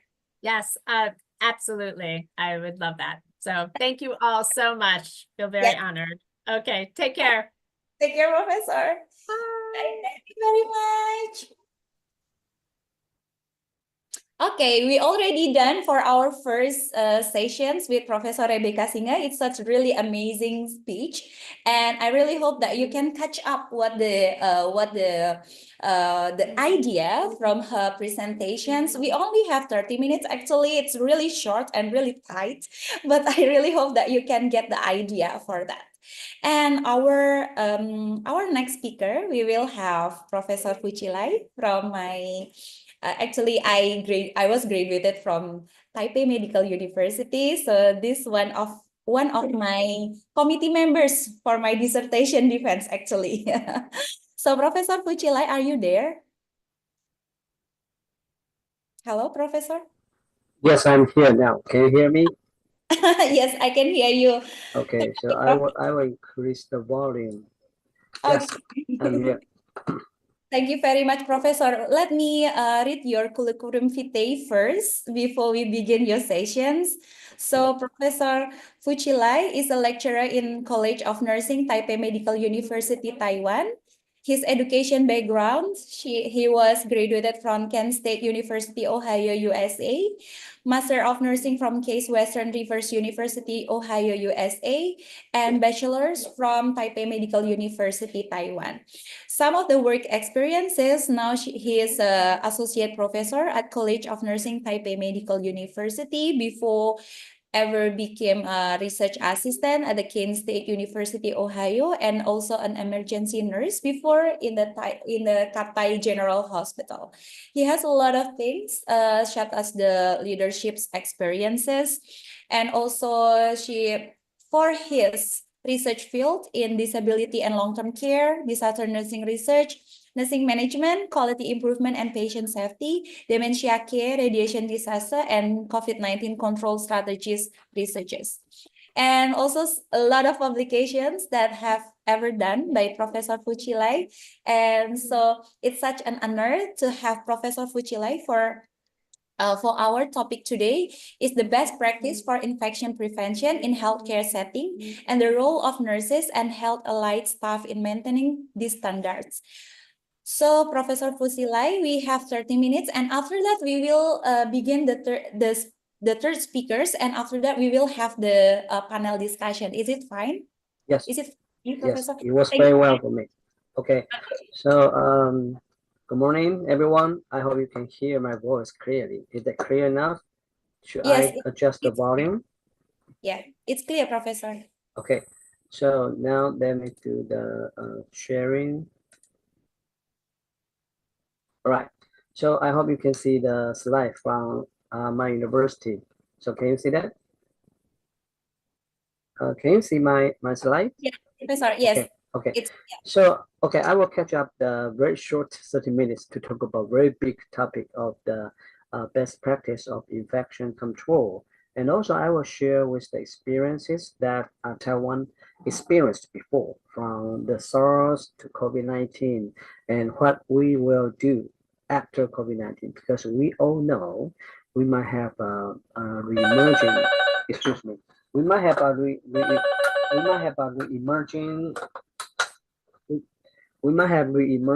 infectious disease that come back again. So just take SARS in 2003 and 2020, the COVID-19 is emerging and re-emerging, although the virus might be different. However, we are human. Our community stay the same.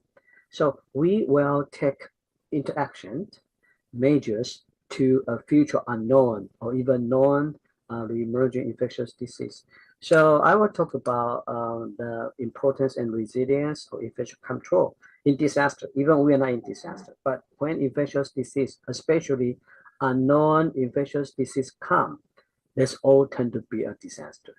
Also, I will share with you some link I downloaded from United States CDC, because in Taiwan, we have a Taiwanese CDC, and pretty much we follow the United States CDC, but we make some adjustment. I believe Indonesia and also other countries, they have done the similar thing. And finally, I will use 1 to 2 slides to share with the role and the function of nurses in infectious disease outbreak. So before we talk about infection control, I want everyone to think, not only listen to me. I want you to think, if you are in the outbreak of infectious disease, you think about 2 things. First, will pandemic happen or occurred after disaster? Think about the tsunami in Indonesia, in the Aceh. So does the tsunami cause a pandemic or infectious disease? Second one, will pandemic cause disaster? Yes. The COVID-19 outbreak is kind of pandemic that caused a disaster. They influence everything. If you look at the Sustainable Development Goal, the SDG, it definitely influences everything. Influence our economy, influence our health, influence our education, even it influence the infrastructure of our society. So can we do the mitigation or prevention of the disease? I think your answer it will be yes. But your next question to ask yourself will be, what type of infectious disease you think you can mitigate or you can even prevent it? Definitely, it's a dengue fever. Dengue fever in Indonesia, also in Taiwan, and even in other countries like in Middle America, they have a pandemic of dengue fever. So in order to do effective infection control, definitely we need to have a personal protection. So taking the experience from COVID-19, the surgical mask, or even when we have the volcano eruption, maybe the N95, even N100 will be effective to prevent the infectious disease. And after that, do you have other type of personal protection, even equipment? For example, negative pressure room. And if you do not have the negative pressure room, do you have any alternative to take control of the infectious disease outbreak? So after that, we will be the isolation and the follow-up. So think about the COVID-19. We need to have the quarantine of those who are infected. So if you have the isolation policy, for example, the quarantine, you need to follow up because it's dynamic, especially when you get more and more people that are infected. You will not have sufficient space for isolation, and even the resource may not be sufficient for quarantine. So you need to do the follow-up. After that, we have to think about the most important during the outbreak of infectious disease is our medical care and our service. So we can look at this issue from two dimensions. First, how can you maintain the current resource and the capability of the medical care and service? For example, we already have patients that were being seen in the hospital, like they already have their regular service. But if we apply the isolation policy or quarantine policy, will this influence the medical care service?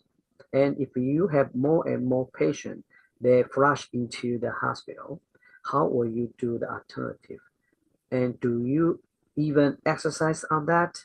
So when we talk about the emergence of infectious disease, do we change our regulation or do we change our infrastructure or do we change the mechanism for the actions to overcome the infectious disease when our medical care and the services there are influenced? So different from personal protection that I had mentioned about, we need to have infection control equipment.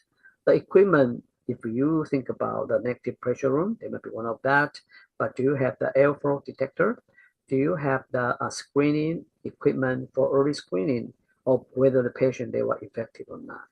So in addition to that, there's one issue I think there are not so references discussed on that. Remember everyone, we wear the gown, we wear the PPE to take care of the patient who are infected by COVID-19. But how about the waste? When you take off those PPE, do you consider of the carbon emission? Do you consider are they friendly to environment? Can they be recycled? Definitely not, because they're bio-waste. So we have to manage the bio-waste that is parallel with the carbon emission reduction policy. Especially, I don't know anyone you have this idea or not. Recently, I take part in the carbon emission and even carbon footprint for healthcare facility. Guess what? The healthcare facility produce 4.6% of the total carbon dioxide in the whole world. What is the concept of 4.6? That might be equal to a middle-sized factory that can produce. So we are providing care to the victims from climate change. Meanwhile, we are damaged to the environment that also causes climate change. So this is another approach that we have to consider when we are doing the infection control. What is the best balance between the reduction of the carbon dioxide emission and also the effective infection control? And of course, in infection control, food and water, they are very important because they are fundamental to our life. But they also have the possibility to carry the virus or a microchip for infection. So the most important is the clean and sterilization of environment. So in the right side, this is a cycle or the infection control chain. I will show you here. At the end, I want you to think about if you are the nurse, if you are the doctor, if you are the pharmacy, even you are the social worker, even you are the teacher in the kindergarten. How will you involve yourself in the infection control chain and to reduce the re-emerging of infectious disease? So in this slide, those are a very basic thing I want you to think about. In Indonesia, or even if you are from the Philippines or other country, when you have natural disaster, how will infection control chain will be influenced? So very surely from waterborne disease. So that's why I mentioned about the cleanliness of the environment is very important. And don't forget, for example, in Indonesia, we always have a very big gathering. They are related to social gathering, related with the religious big gathering. For example, you always have the celebration after Ramadan. So imagine that you have so many people, they are so crowded, they get together, and that also provide the opportunity for the outbreak of infectious disease. So the point for us is how can I detect the initiation of those infectious disease outbreak? So that will be definitely a factor to consider. And also we have vector-borne disease, for example, malaria and dengue fever that I have mentioned about. So how will you cooperate with the community, like our Dr. Lee has mentioned in her previous speech? We need to communicate with the community leaders. We have to communicate with the community residents. We show ourselves there. Why? Let me give you an example in Taiwan. Taiwan also suffer the outbreak of the dengue fever, although they are under well control. So before, in the southern part of Taiwan, it's quite hot and humid. So usually the dengue fever, they were limited in the hot and humid area. However, dengue fever, like human, they take flight. They take airplane, they also take the train, they also take Taiwan high-speed rail. So they move by taking the high-speed rail from southern part, which is Kaohsiung or Tainan, move to Taipei. So recently, we also found the dengue fever case in Taipei, which was unusual before. So if we have a continuous rain recently, like monsoon season, and if the location in northern Taipei, they do not have that strong awareness of, just, turn every container upside down to eliminate the water, to reduce the opportunity for those mosquitoes to generate more mosquito. That is a very effective way to reduce the dengue fever. But the thousand people, they know that because they always receive education. However, people in northern Taipei, maybe they do not have the awareness. So when we show off in the community, that is the very important opportunity for us to provide health education to them, just as Dr. Lee has mentioned in her speech. So another one will be tetanus or other things. I think that will be okay. They are not so strongly linked to the infectious disease. So there are four situations. I hope everyone can think about that. The crowding definitely will be one opportunity. And they are related with inadequate water and sanitation, such as the dengue fever I have mentioned to you. And for people, they live in remote area, or they are elderly, or maybe they are disabled, they have poor access to health service. So at this time, our public health center, they play a very important role in infection control trend. And another will be sudden population displacement, especially in the shelter after disaster. So those are the issues we have to consider after a natural disaster. So now I want you to think about yourself. No matter who you are nurse, medical surgical nurse, even you are OR nurse, you are ER nurse, you are community nurse, you are school nurse, factory nurse, or you are pharmacy, you are doctor. Let's look here and imagine that you are one of the many key stakeholders in the chain of infection. So number one, let's look in the chain of infection. The number one is infectious agents. So where are those infectious agents? What type of microorganism they are, and what type of infectious disease they will cause. So for example, they might be a flu, they might be in the respiratory tract, so they might even be your stomach. So how will you have early detection of cluster of infectious disease will be a very important. So for example, if you are a kindergarten teacher, one day you found that you have more than 2 or 3 kids, they have similar symptoms in the same day. Won't you be aware of the cluster of infectious disease? And when we want to provide education to the public, to the community, the teachers in the kindergarten, they definitely will be very critical, not only nurses, because from the kids, we will know kids always live with their parents, even live with their grandparents. So if the kids got infected, for example, with the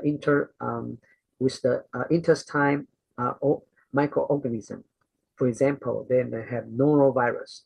So you might also consider their family, their parents might also get infected. Their grandparents might also get infected. Grandparents, they go to community, they go to the mosque, they go to the press for their work, as well as their parents. So this will be the early sign of the outbreak of the infectious disease. So think about it. Who will be the one who can detect and they have the awareness to show the early warning sign of infectious disease outbreak.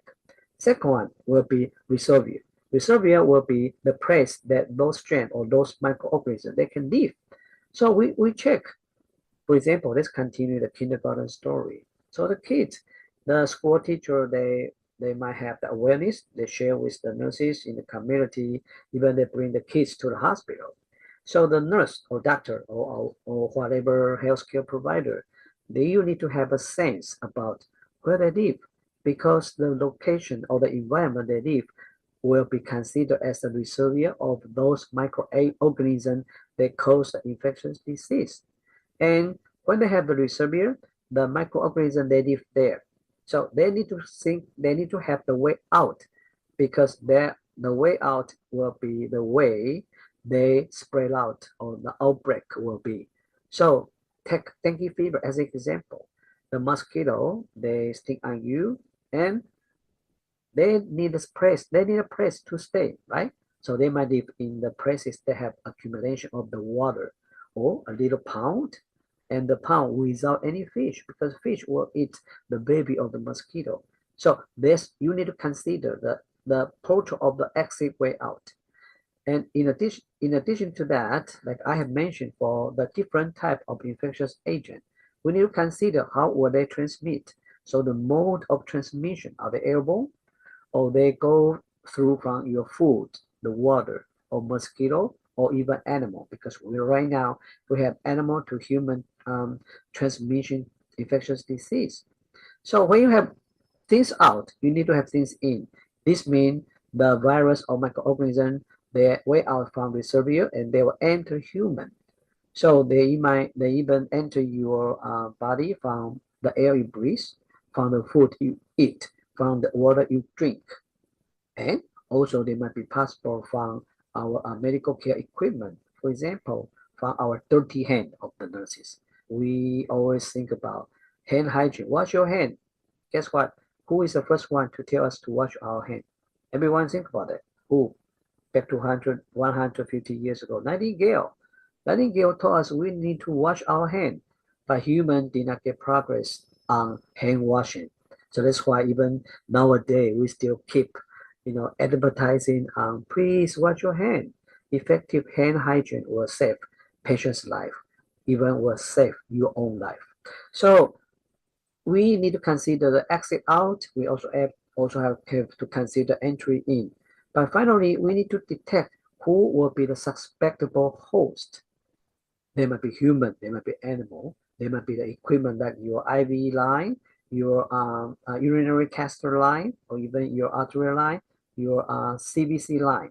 So we need to have early intervention, early detection, and that we can do the early prevention of infection control. So that's why I want everyone to look from the chain of infection will help you to develop effective strategy and to develop the culture of safety. Why the culture of safety is very important? Remember, I mentioned about the hand hygiene. Everyone have to wash your hands.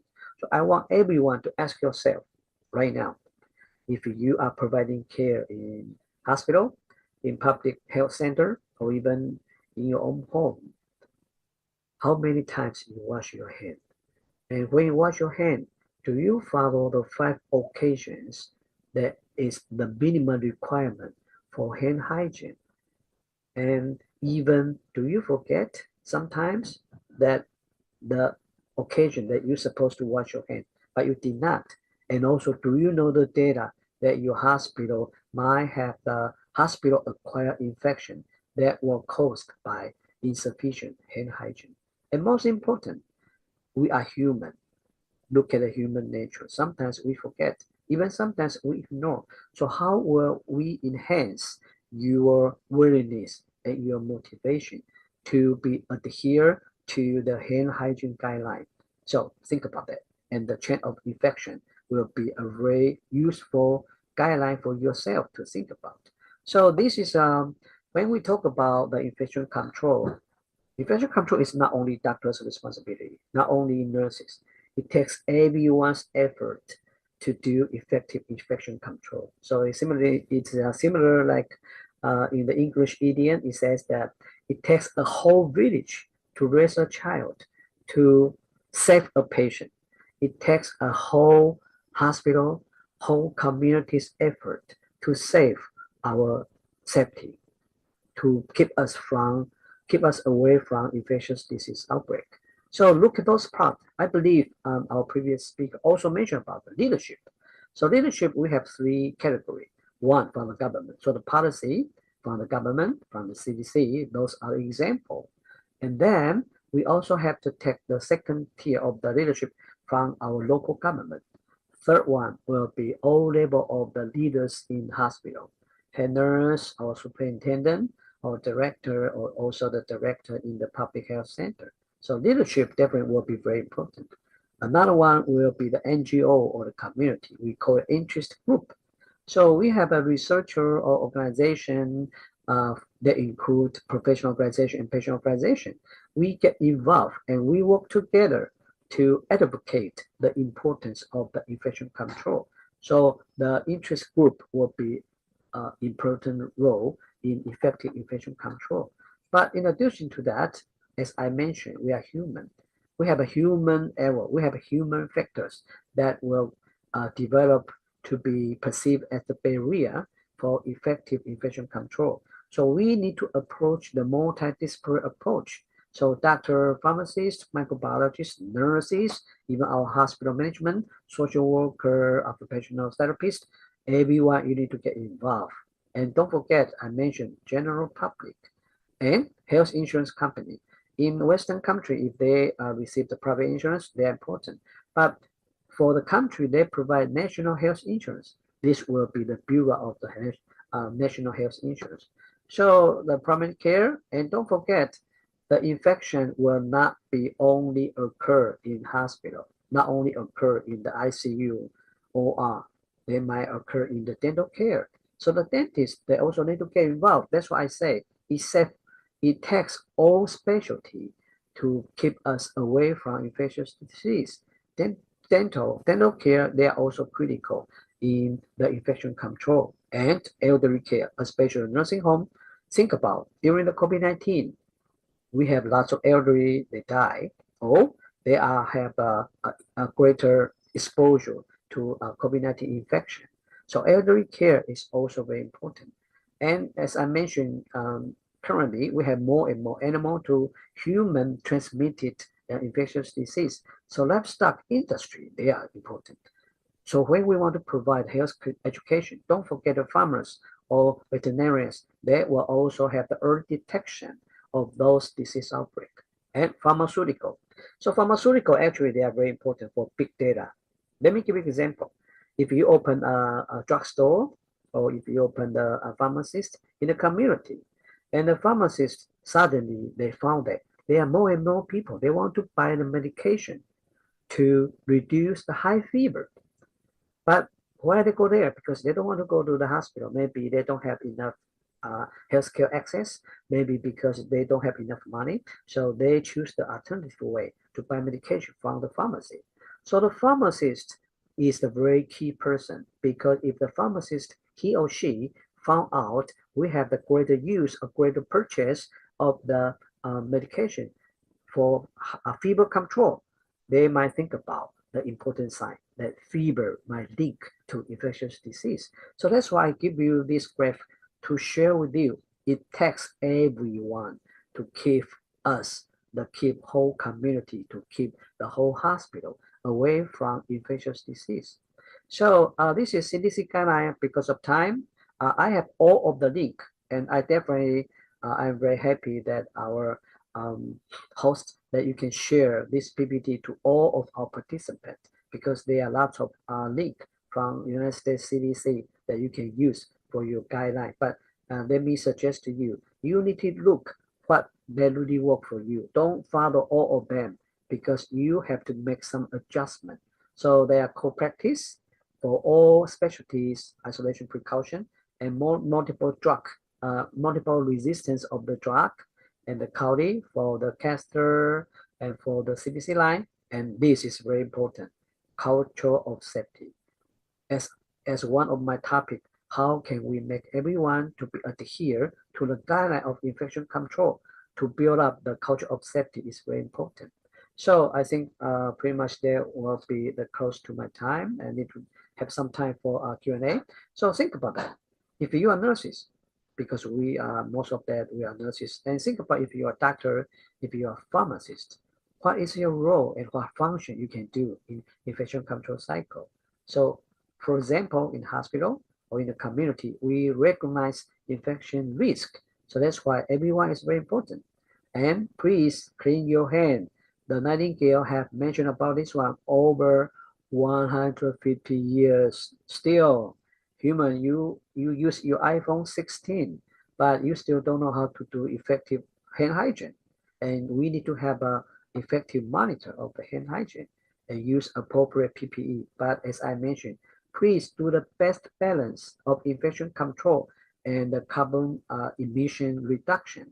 We have to consider for reduce the damage to climate change and cleaning and disinfecting services. So if you have those four places, then finally put the patient in the right room, right place. Also put the people, if you think they are under the risk of being infected, put them in the right place. The place may be isolation places, maybe they are clinic, maybe they are in hospitals. So those are very fundamental roles that we can play. So think about that. If you are the leader, you are in the authority. So how will we do? Like our previous presenter keep mentioning about the leadership is very important. We need to support for the role, no matter you are nurse, doctor, pharmacist, and we need to develop the regulation or the policy for them to make sure their application process. And we need to do the follow-up because if you want to help them to exactly implement the application process, we need to have education. Education not only limited to the doctor, nurses, healthcare provider. We also have to educate the public in the community. Like I have mentioned, the teachers in the kindergarten, they are also very important. The farmers in the farm, they are also very important. And the authority have to understand what are the barriers, and we need to do our best to reduce the barrier from their life, from the support, even from the education. So finally, we can do the monitor for quality and practice improvement. All of those efforts that will do the effective infections control. And when we next time, when we have the outbreak or the re-emergence of infectious disease, I am sure we can be the one who have enough source, who can balance the time, who can balance their life, who can balance the equipment, and then they can work as a very effective healthcare provider to help us to face the emerging or the re-emerging of infectious disease.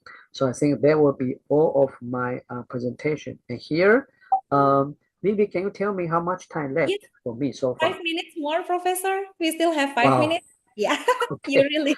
I don't think I have time. So I will skip it, but definitely here I have all of those links. They link to United States CDC because Wow. Taiwan we also follow American CDC. So only here I want to click into here, just share with you. Hold on, let me do this and let me change the share of the screening. Just a very short to share with you. Okay, so can you see this screen right now? This is for the CDC. It says why a culture of safety is important. Can you see that from the share screen?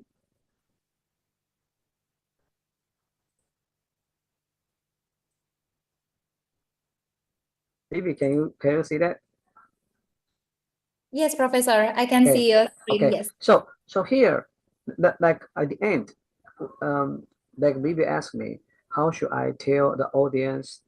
How can we follow the CDC follow up the infections control guideline? Because sometimes we forget to wash our hand. Sometimes we know there are some certain protocol SOP we must follow, but we are human. Sometimes you're busy, especially we have nursing shortage. So very important for leaders, we have to build up the culture of safety. Everyone keep that in your mind. You need to have a culture of safety. So under here, there are several models. Model 1 of this, Model 2, that's why I say if I want to finish this one, it will take a whole week to explain everything. But finally, I only want to say leadership is very important, and we need to keep that in our mind. If you did not follow up the infection control SOP, we have legal and ethical issues you definitely have to think about. You might kill your patient not immediately, but you might kill them in 1 week or 2 weeks from not following the guideline of infection control. So those are the link I posted in the PPT I would like to share with you. You click it, there are lots of information for you. And finally, I want to say again, no matter what kind of resource, what kind of guideline, what kind of tool you have, the most important is you have the sense of culture of safety. The safety is very important if you follow the infection control guideline, because without following that, you might kill your patient in a hidden way. You just didn't notice. You might kill them because they got infection, and they might because of you. So I think that will be all of my presentation today, and I think it's time for me to take some Q&A. And thank you very much for spending your time to listen to me. And any question, if you ask me, I will do my best to answer to you. Thank you. Thank you very much, Professor Fuchilai. Such an amazing speech. Thank you very much. I do agree with you, Professor. We have really need to meet the standards, and we have to follow the guideline for this. For infection control, we really need to really follow the guidelines. And thank you so much for sharing with us. Can you please wait for a moment? So we will. Okay. I already saw the question from Annie to everyone. Yeah. So I think there are several questions. One is the training considered for the staff to handle emergency situations, right? So first of all, like I said, you need to have very clear awareness. For example, I worked in ER before I went to the United States to get my master and PhD.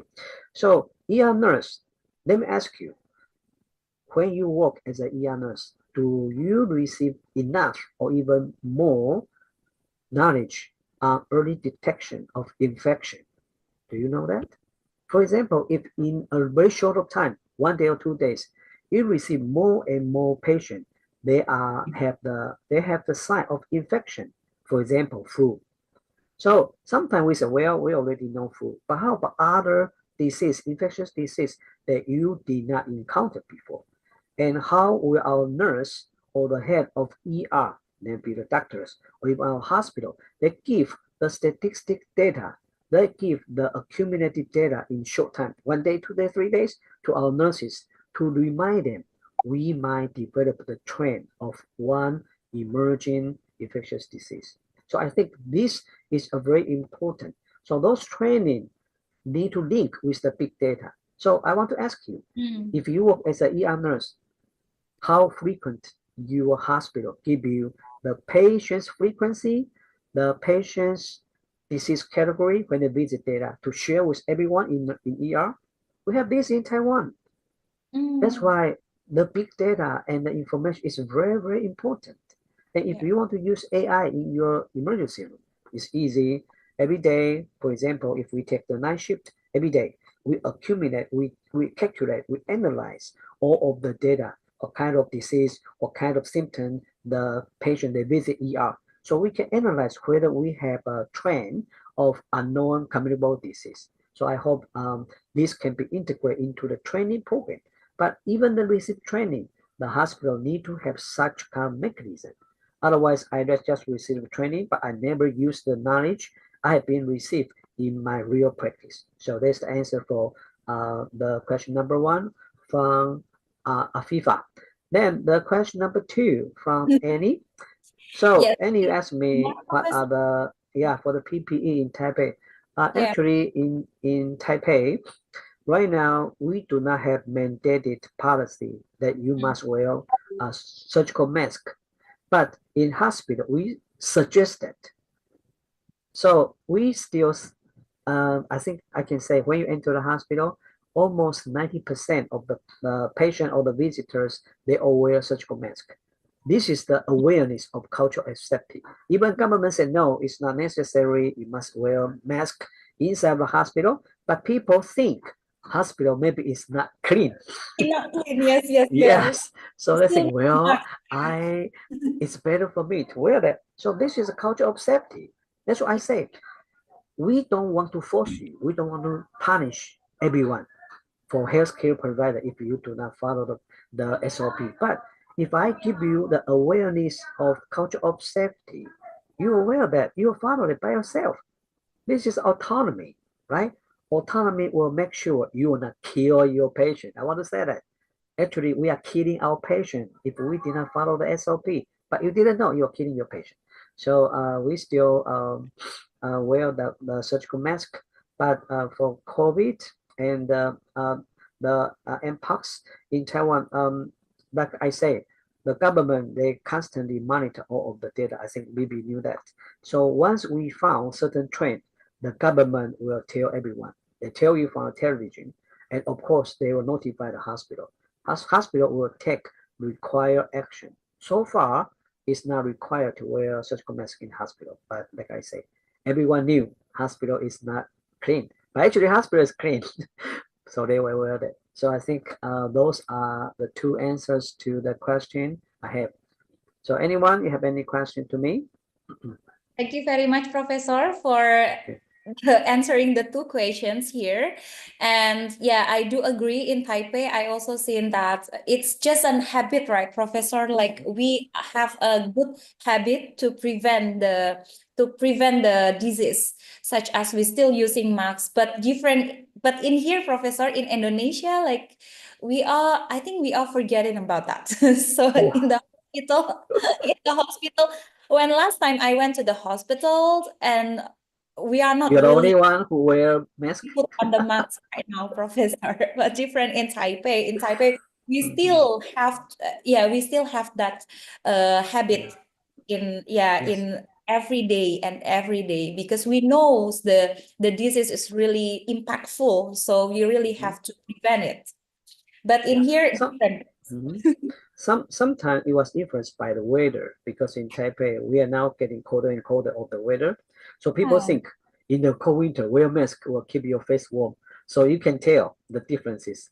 That in the winter there are more people, they wear a surgical mask, which is good, because winter and autumn is the high season for the flu outbreak.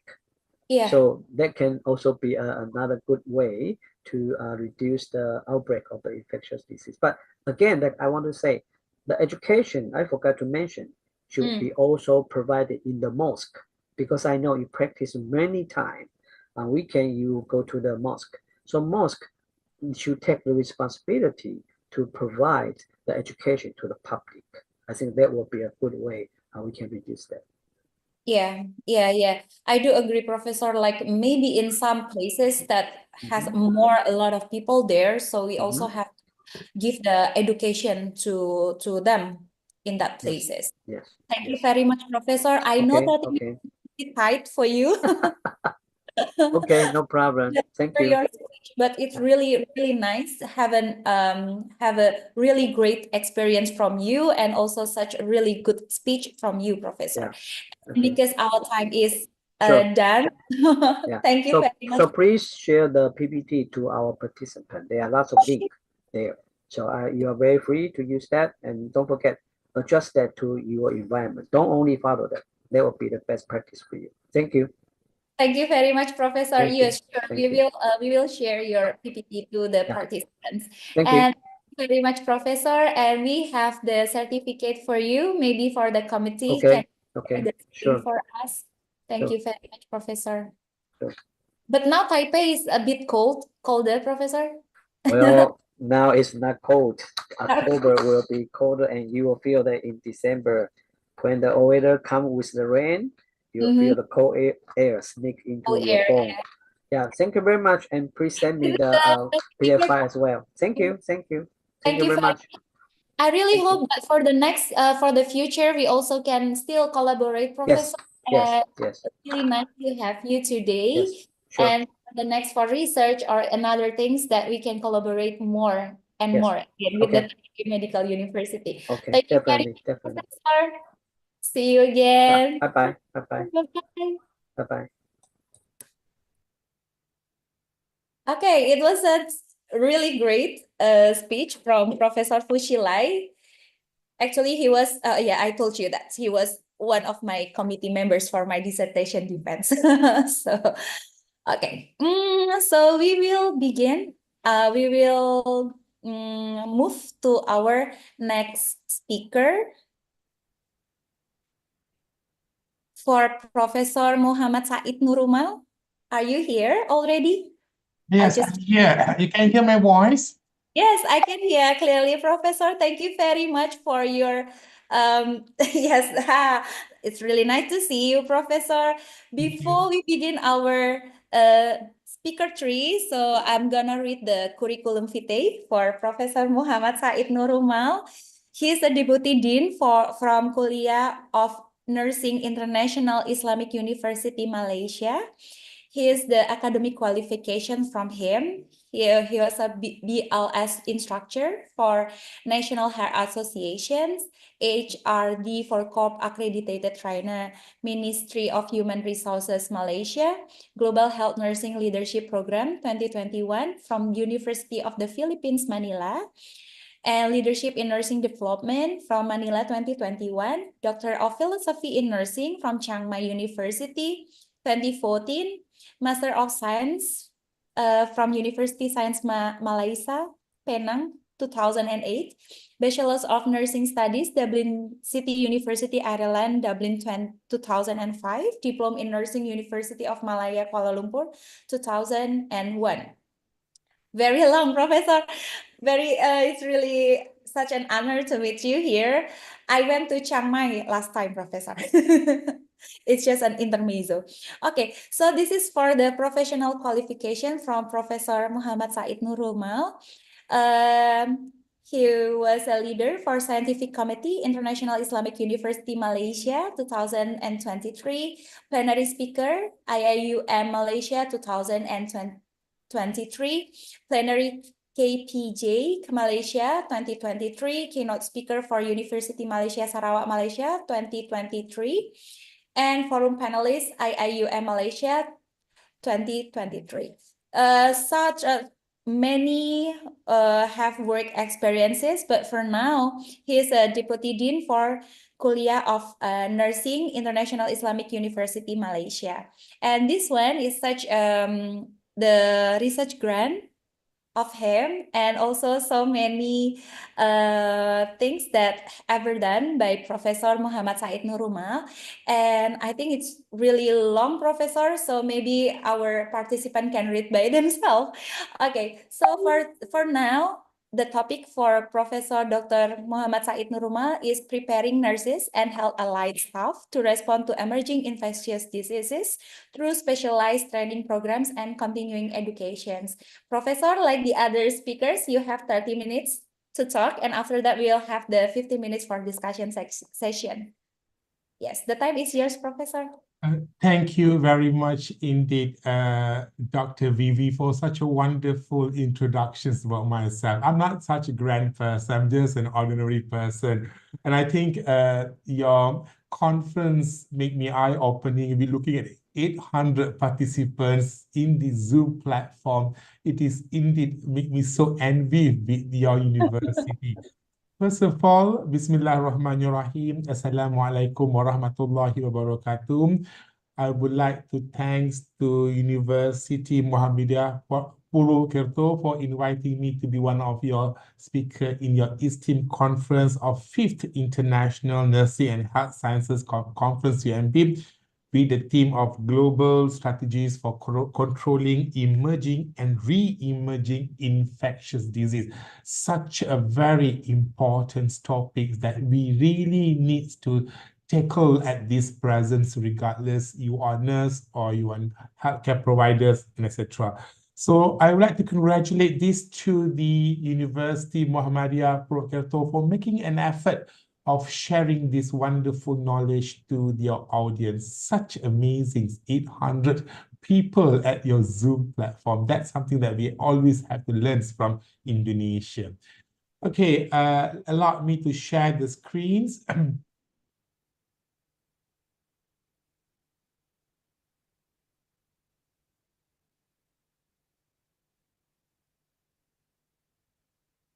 is my screen can be seen by is Dr. Vivi? Yes, clear, Professor. Alhamdulillah. Okay, so my topic is mentioned earlier by Dr. Vivi is to preparing us, we call us ourselves, for the emerging infectious disease. So I'm going to talk about what are the components needed for specialized training as well as what are the continuing education. We need to understand this concept. I'm not going to give a lecture about curriculum. I'm not going to give things about it of what are to be inside detail, but it's just an overview, a concept that we need to understand when we are propose this in our organization, when we want to enhance our nurses and etc. about this issue nowadays, emerging infectious disease. Something that we really need to think about. Many of the disease happened was not in our curriculum. I believe all of us were not being taught about COVID-19, for example. So these are the things that we need to look seriously. So this myself, I have my email address at the bottom. If you are interested to ask things from me, I'm more than happy to guide you or to share, not to say to guide. I think everybody of us here are scholars. Sharing sessions are more relevant in the present context in academic. I would like allow me to take few of your minutes, audience, of telling where I come from and where did I work, where is my place. So it's nice to tell you, right? So we call Kuliah of Nursing, it's an Arabic word of faculty. We were established 20 years ago and we are located in Kuantan, Pahang.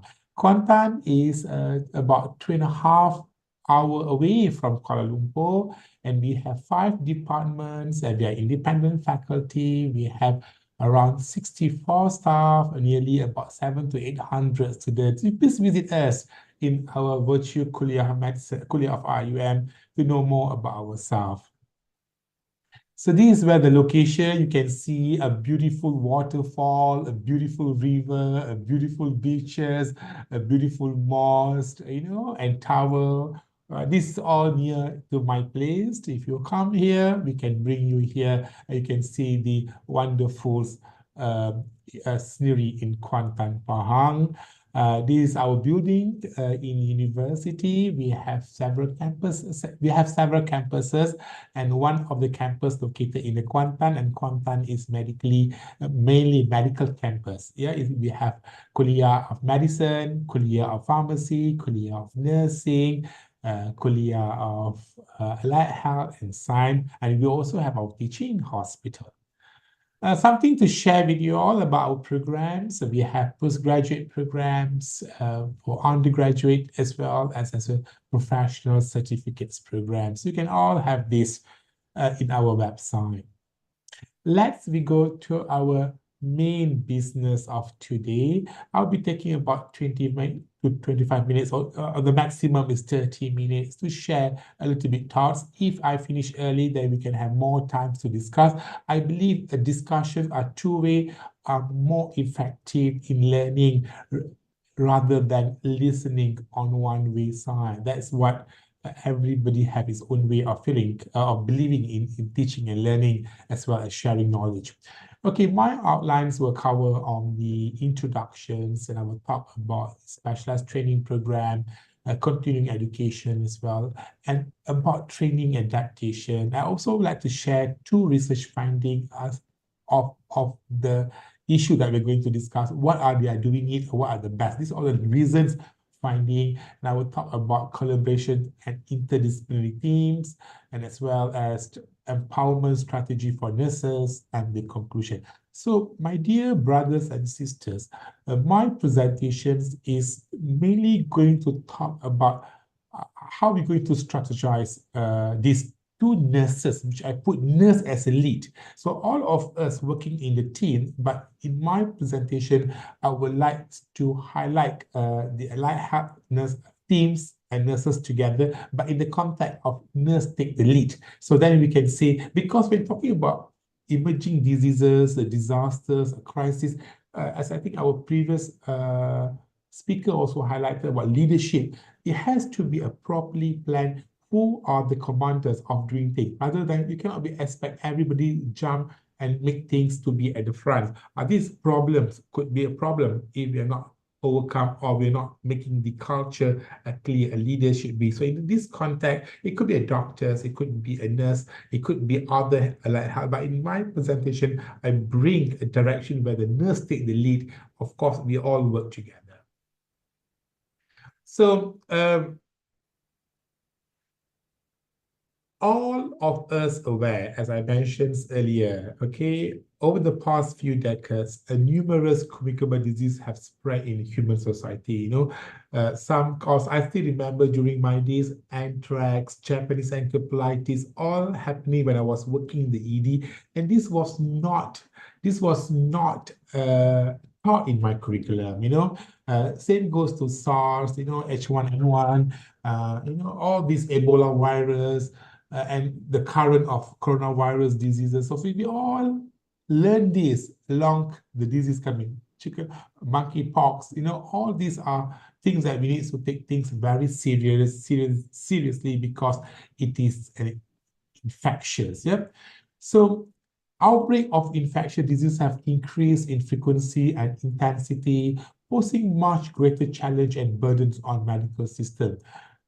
I think this will give you a very clear understanding how we were suffering a lot during the coronavirus, during the COVID-19, because it spreads so fast, it affects so many people, it have caused fatality. I think we were all sad. I still remember every day they have media press, mass media conference by the medical authority to inform how many infected, how many in ICU, how many have died.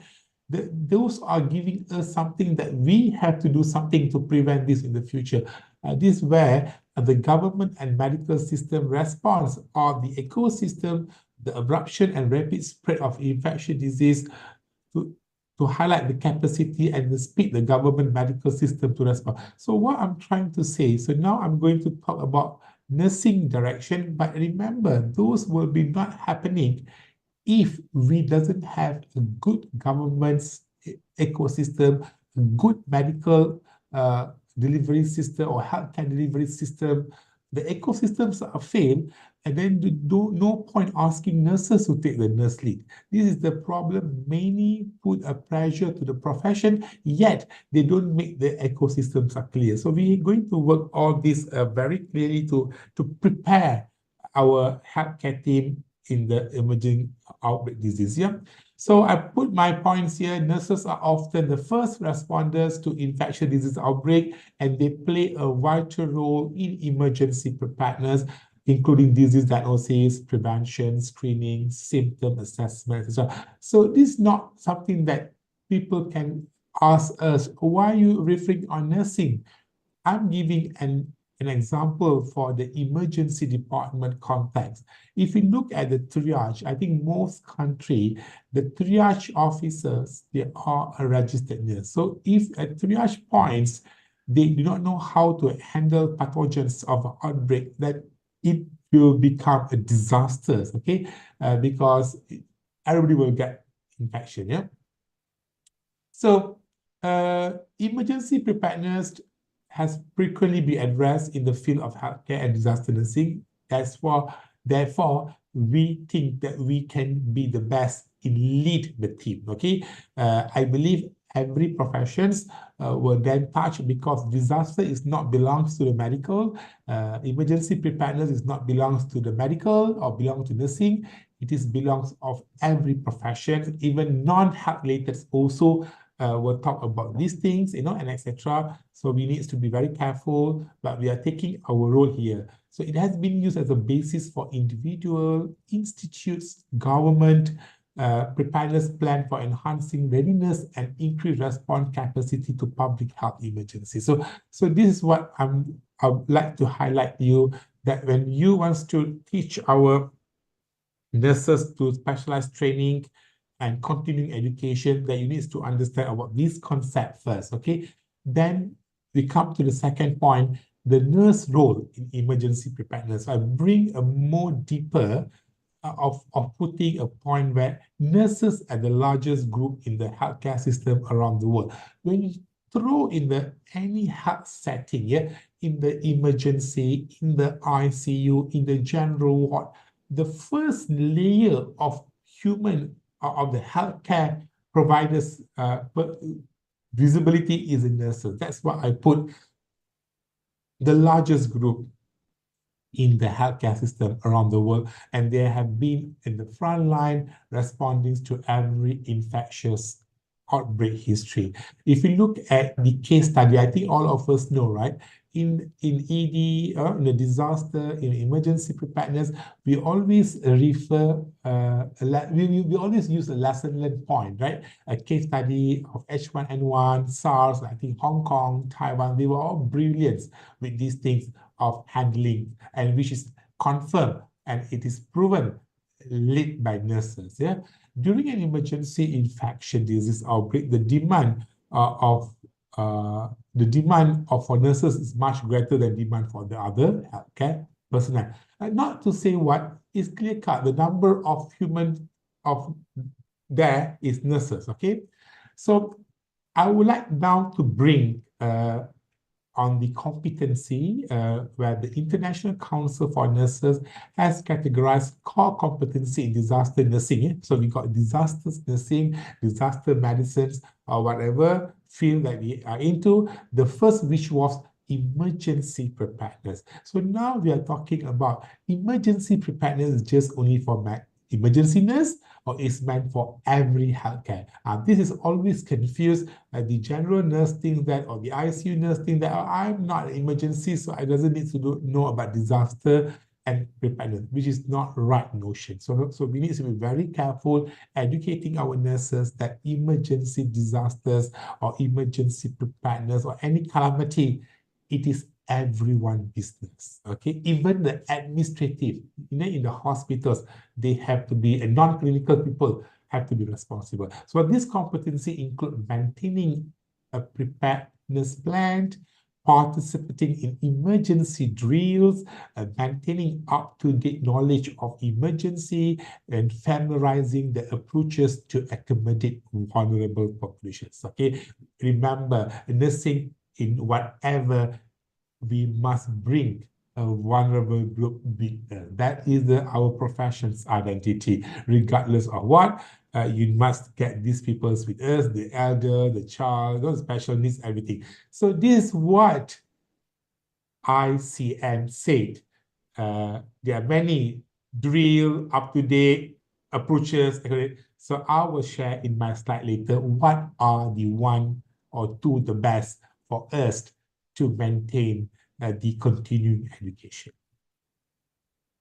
So if we are not overcome the strategy, the strategies, if not handled properly, then this is the issues in managing pandemic. So delay in early identifications, like it look very funny, like if you don't take serious, if someone having fever and flu, or you think it's a normal problems, okay? It could lead some new emerging diseases that you have to be extra careful, protecting yourself, the clients, your patients, and the public health as well. Unable to recognize pattern. This always happen, even the COVID, some lately, when the COVID has been stable, some people do not have SOB, does not have the symptom of respiratory, but having the eye watery, having stomach ache, they could have those, but again, unable to recognize and response and policy options. So I will bring this later a bit more, because I want us all to know, by empowering a standard training and continuing educations to these emerging or re-emerging pathogens, whatever, will be failure if you're not respond to the policies options or having a so I think the previous speakers, I keep telling this many times, okay? So the importance factors in a successful response, there are 4 points over there, but we're going only to talk about what workforce training and flexibility. And this is where one of the things that we're going to talk. But again, there's no point to talk about this standard training, standardized training setting as well as continuing education if your consistent and timely communication between you're not consistent with times and policy between the healthcare for making the decisions. You're not continuing delivery, the equipment and supplies, you're not giving PPE, those are access to the nursing support, such as diagnostic tests, like I think you all know the COVID, during the COVID, we got rapid tests to confirm using drive-through. These are innovative. Those are innovative, was created to make the systems overcome that point of time emerging, which was not being taught in our curriculum. This is what I'm trying to say. We have to learn from points to point.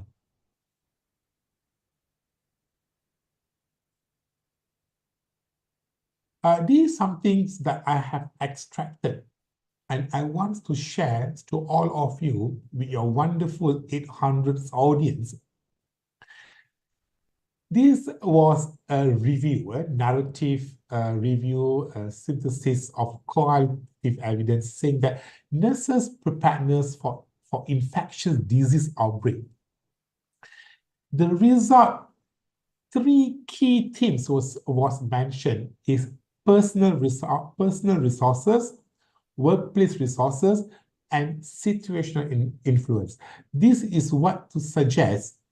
You could have wonderful policy, but if your human your capital, the healthcare providers do not have the resources, it defeats the purpose. This is what I'm trying to say.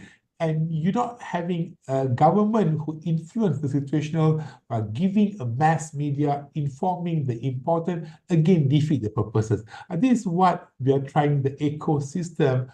And however, for this time, we're only going to talk specifically for personal resources. So you and I, when outbreak emerging, new infections, what are we going to play our role in the context of make sure our societies are safe from the disease? Okay, so the specialized training program, as I mentioned earlier, I'm not going to talk about master's programs or doctoral programs or any specialized, academic program, because you need to understand this. Yes, it is one of the best to have a specialized. That's no doubt. I believe everybody will do this in academic or even the hospital. You train your nurses according to their specialty. So I'm a disasters nurse, I'm a emergency response or paramedic, whatever.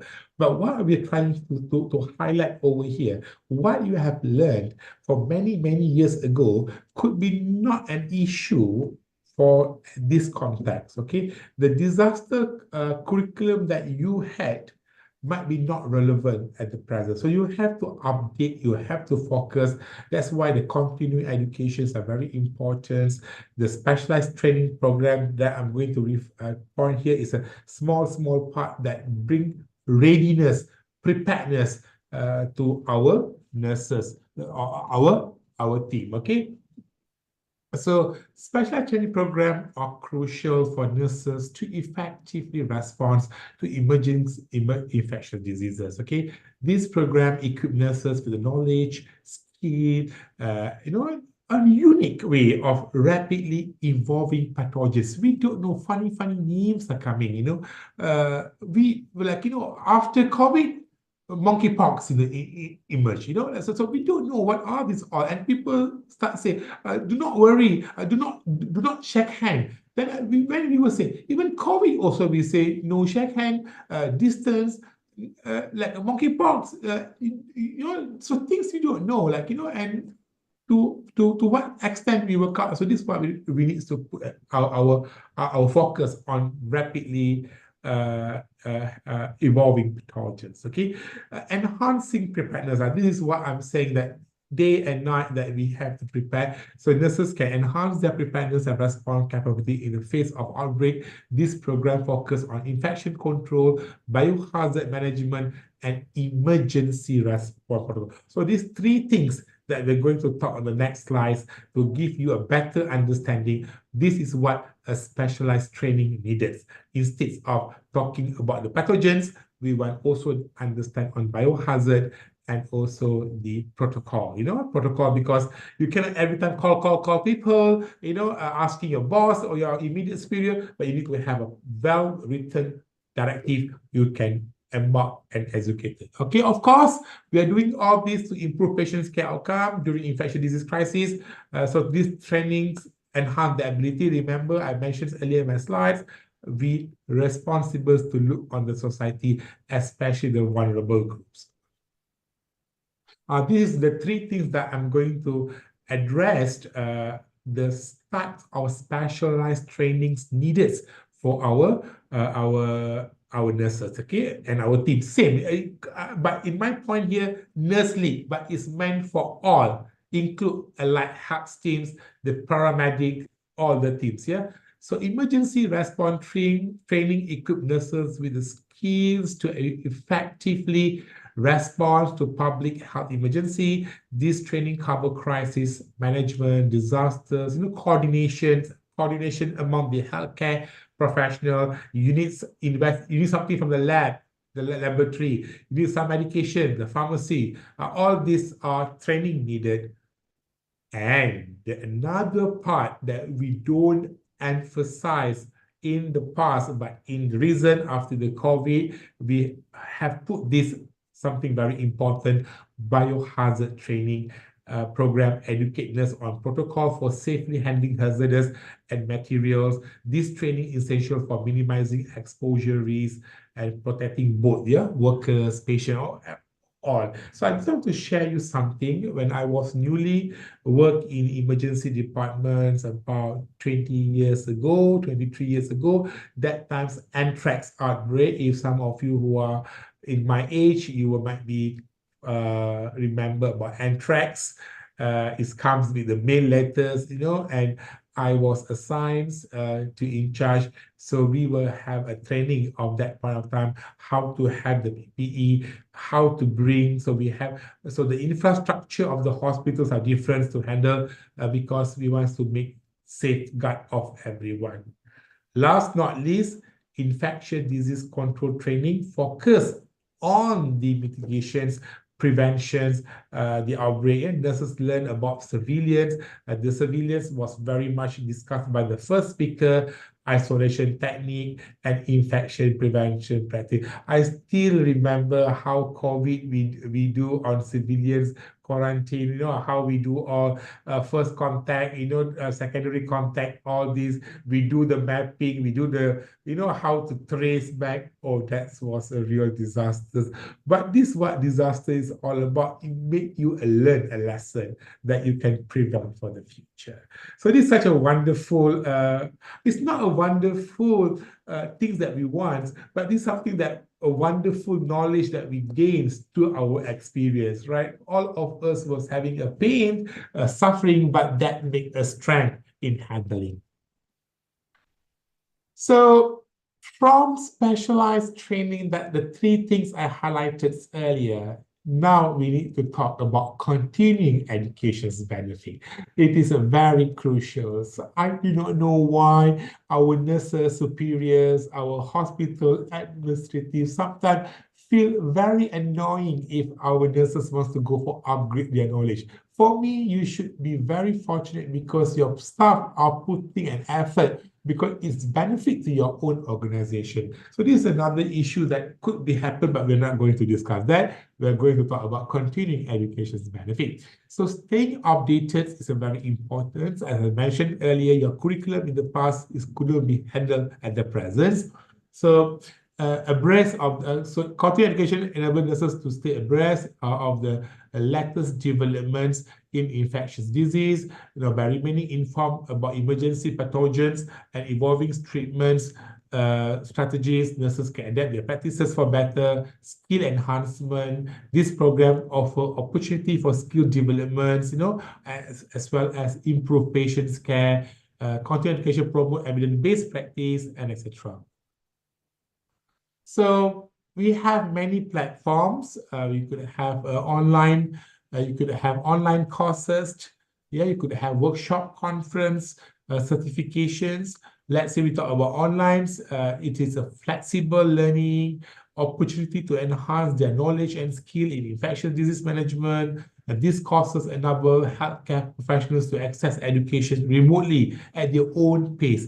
That's what we call flexibility. So workshop or conference, interactive platform, because engaging, right? When we're going to have a Q&A, it will give some kind of a good learning point, etc. This event foster collaboration, networking. That's what we are doing now. We are doing a networking, we are sharing knowledge in the field of infectious. Some will go for certifications to upgrade themselves, but this is another value for career development or career enhancement.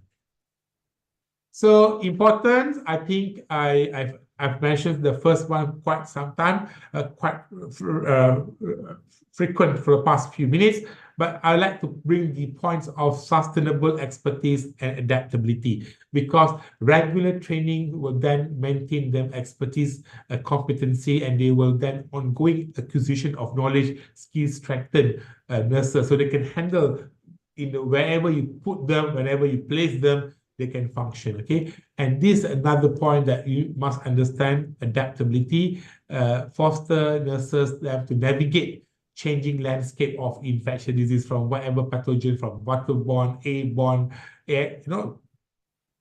bloodborne, whatever. They can quickly adapt and handle this, and they can divert quickly, like how to handle the situation. So this is, but I'm going to talk more a little bit on the adaptations. So training evaluations, adaptations will then making very clear on the tailoring training program to align the changing landscape here. As I mentioned, a customizing education initiative based on the current trends and emergency threats, ensure that nurses are well equipped to confront new infections. So continuous assessment is a regular evaluations training program. It's given a relevance preparation, and by continuously monitoring, it gives an optimizations of improvement. So adapting changing program to address the dynamic, because sometimes you work in the different context, sometimes you work in a big place, sometimes you have to work without air conditions, because of to avoid spread of through the air ventilation. These are kind of things that we need to learn. The training also needs to cover on adaptability and adaptation, etc. Okay, now we're going to go for quick. Yeah, I think I only Yes, have 2 minutes, Professor. I've been talking like, yeah, okay, so, okay, don't worry. This is from a literature, which I'm going to go very fast, and I need to talk about, are nurses prepared to respond to the next infection? This is a narrative synthesis. It is published in 2022, okay? Mainly is about to explore how nurses prepare in disease and main component of emergency preparedness, and to provide suggestions. This study designs they do. Okay, this is what the findings say. It's a knowledge, skills are considered core competency of our nurses to respond the pandemic. Previous study have reported a positive relationship between nurse knowledge, infectious disease, and willingness to respond to pandemic. So you need to now bring a person that understand this, a previous knowledge and also willingness. Yeah, if they're not willing, you better don't put them in the picture because they're not interested. Psychological preparation, they have proven saying that. I think all of us know that during COVID, we are burnout, we exhausted. This is what psychological preparation also needed.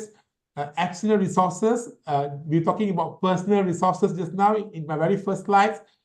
The external resources are important to make the ecosystem works well, attitude and intention. These are the 4 findings that are very important. So the second one is what are the training that people always do.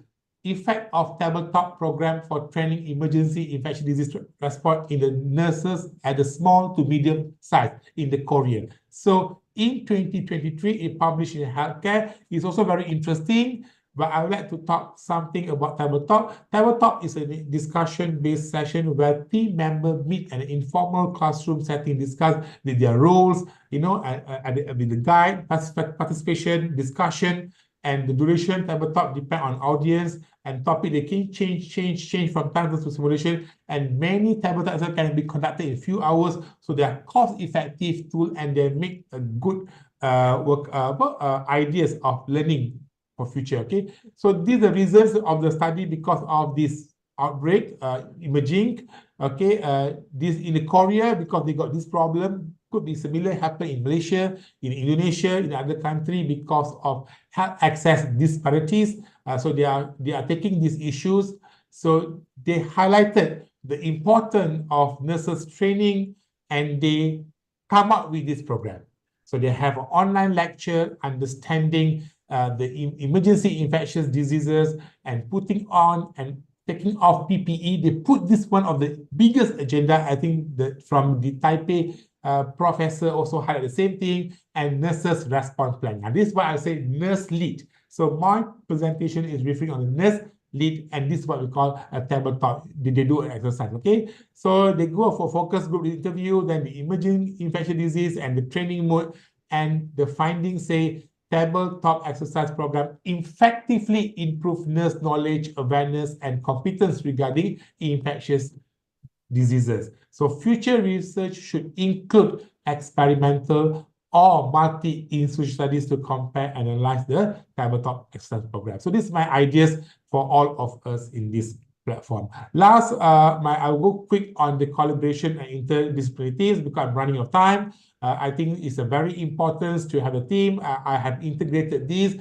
So nurses play a role to acting the glue that holds all the professions. So that's why we call nurse lead. A fostering collaboration that will make a great success with the doctors, public health, and all. And this is something that very value for the society.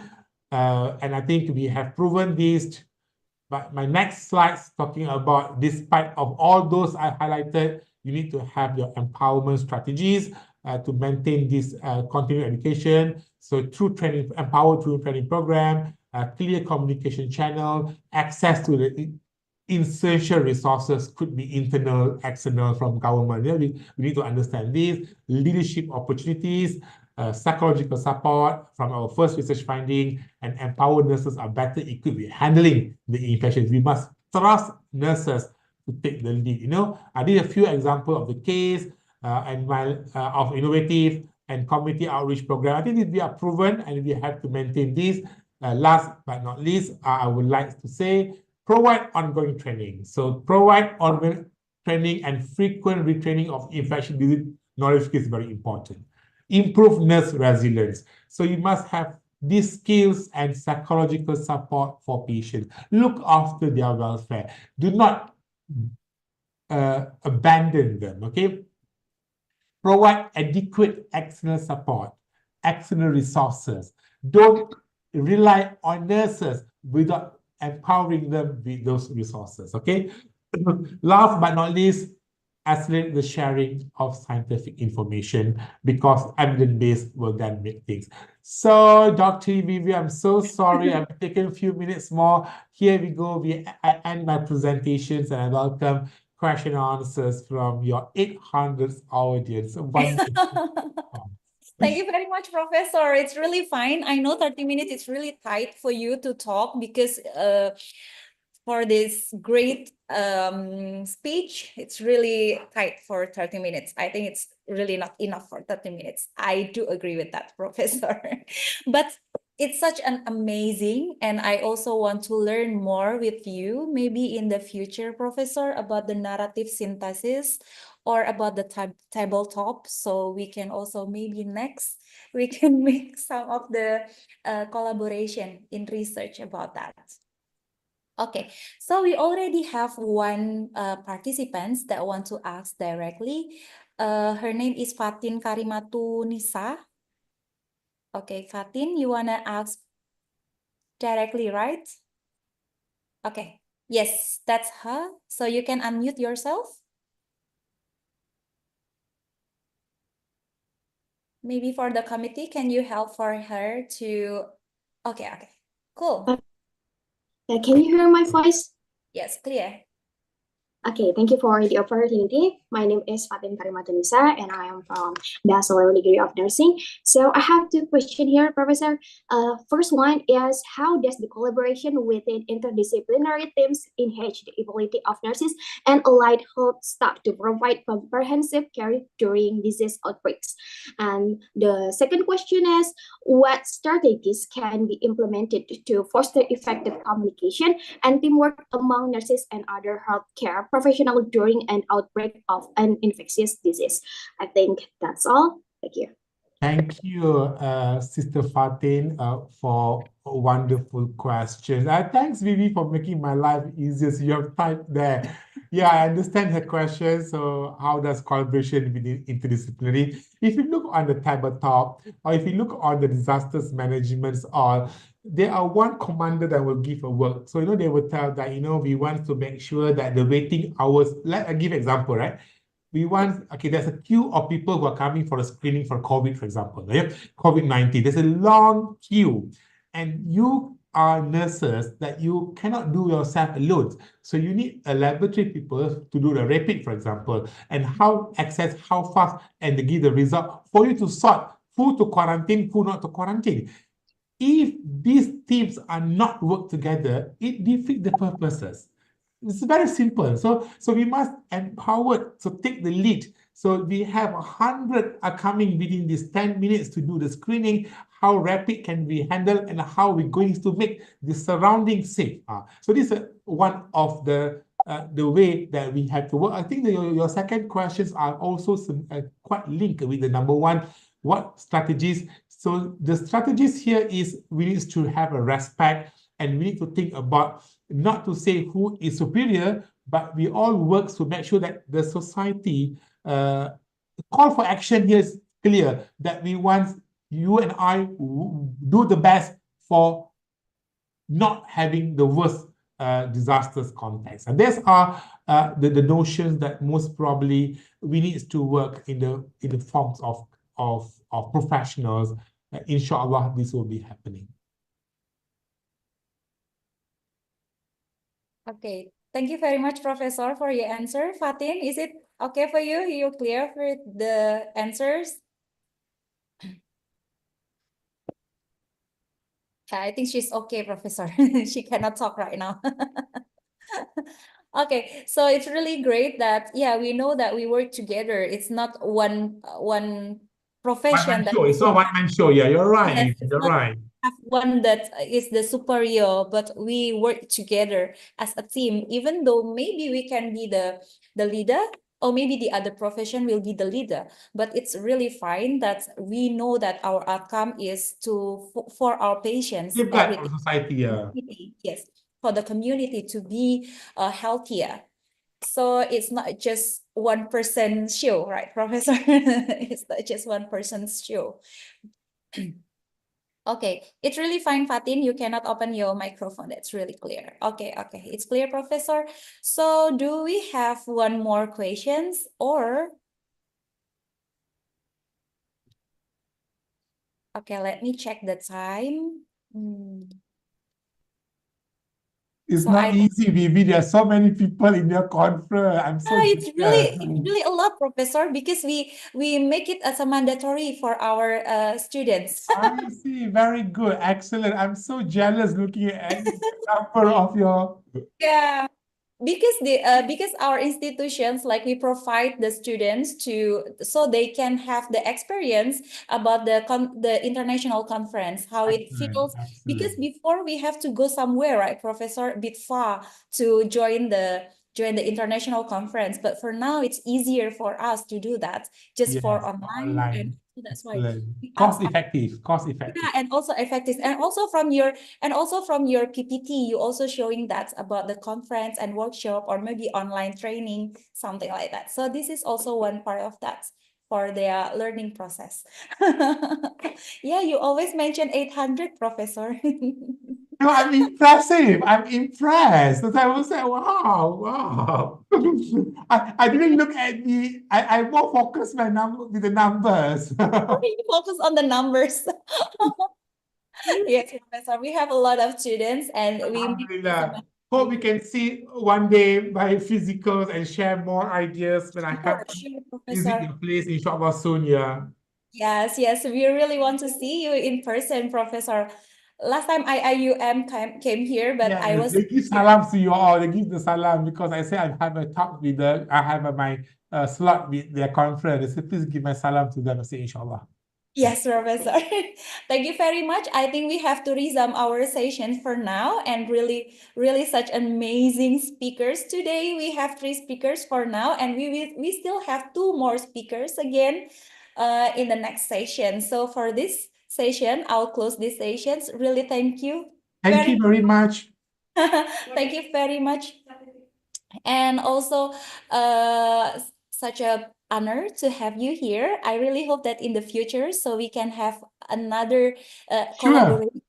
Sure. I really want to learn from you. Sure.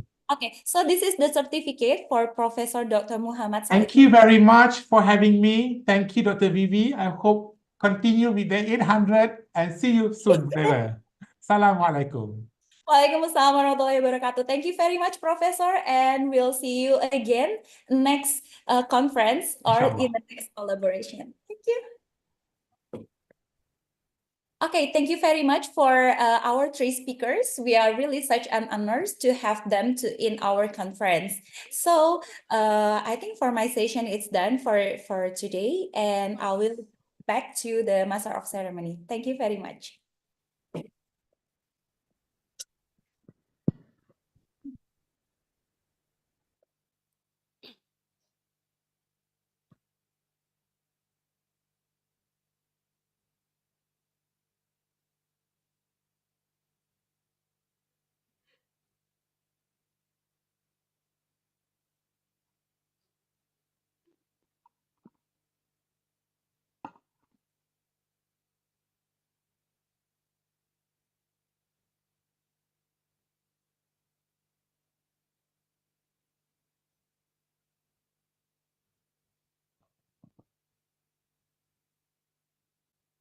Thank you to the moderator who has guided the panel and discussion session. Allow us to extend our gratitude to the speakers who have delivered their materials in the 5th International Nursing and Health Science Conference 2024 activity agenda. Before we end the panel session, we will hand over the certificate for conference speakers and the moderator virtually. Okay, so let us hand the certificate for Miss Vivi Leona Amelia, PhD, as the moderator of the panel session. Thank you, Miss Vivi. Ladies and gentlemen, let us give a big virtual applause to all of them. Hopefully, the topics that have been presented can add a deep insight to all of us.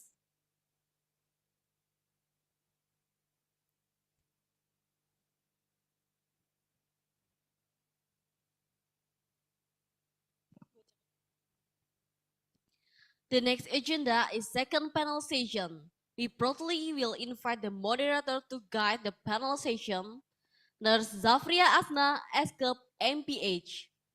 Allow me to read the curriculum vitae of the moderator. She is Nurse Zafria Asna, SCUP MPH. Now she is a lecturer at Universitas Muhammadiyah Purwokerto from Indonesia from October 2023 until now.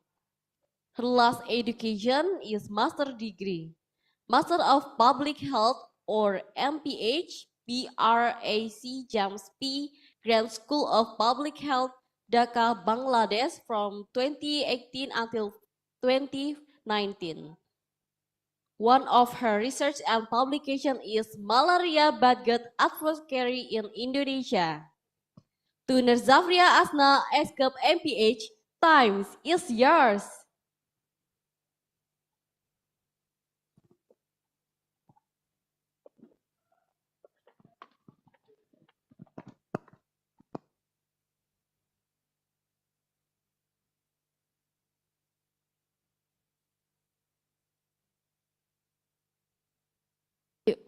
Are you connect with me, ma'am? Can you hear me? Your voice is not clear.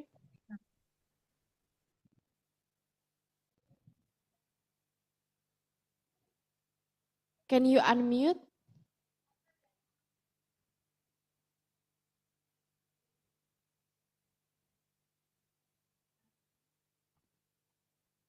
Still there's no voice, ma'am.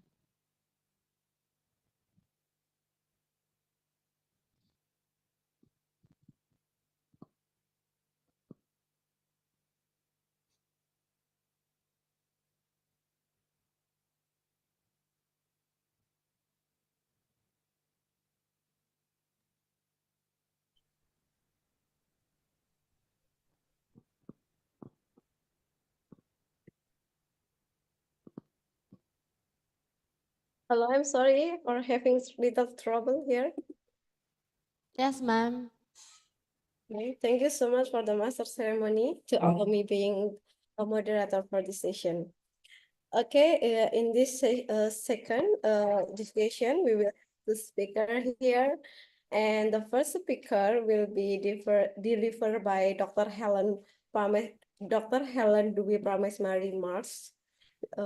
He will, and before we go to her presentation, let me read her CV. Can you please have the CV?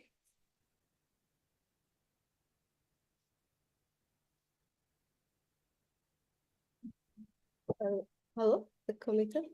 Can you please share the CV? I use. Okay. Thank you. So today's speaker, we will have Dr. Helen Dewi Prameswari Mars. She was head of malaria prevention and control, working team Ministry of Health, Republic of Indonesia. So she have a lot of experiences in the Ministry of Health since 2020, and 2009 to 2020, she do the National STI Program Officer. And for her educational background, she did her bachelor degree in medical doctor at Trisakti University Indonesia in 2022, and she did her master degree in hospital administration at Universitas Indonesia in 2007. And for the training, she has a lot of training well in national or in international training. A lot of most of the training is about the infectious disease. However, there is some of the training is not from about the infectious disease. Okay, for today, Dr. Helen will be about the Strength Collaboration National Program for Communicable Disease. And I'm surely that this is a good presenter from Dr. Helen because I know her. She is the lead of the head of malaria working group. And last time I also working with her about the malaria project. So Dr. Helen, are you here already? Yeah, Mbak Asna, how are you? I'm really happy to having you in this session. I think we will have a 30-minute for your presentation, and we'll continue for the second speaker. And again, after that, we will have a discussion. So I think time is yours, Dr. Helen. Okay, thank you, Mbak Asna. Hello, everyone. It's a great pleasure for me to be here in this very important conference, and that conducted by University Muhammadiyah Purwokerto. It's It's a great pleasure for me to be here.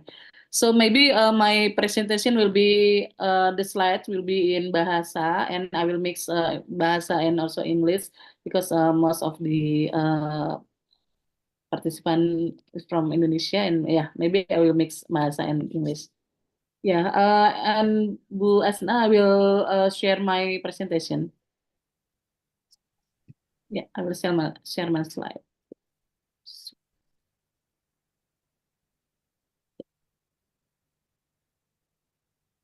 Can you see my slide, Bu Asna? Yes, Ma. Yes, we can Yeah. see. Just let's. Yeah, yes. Thank you.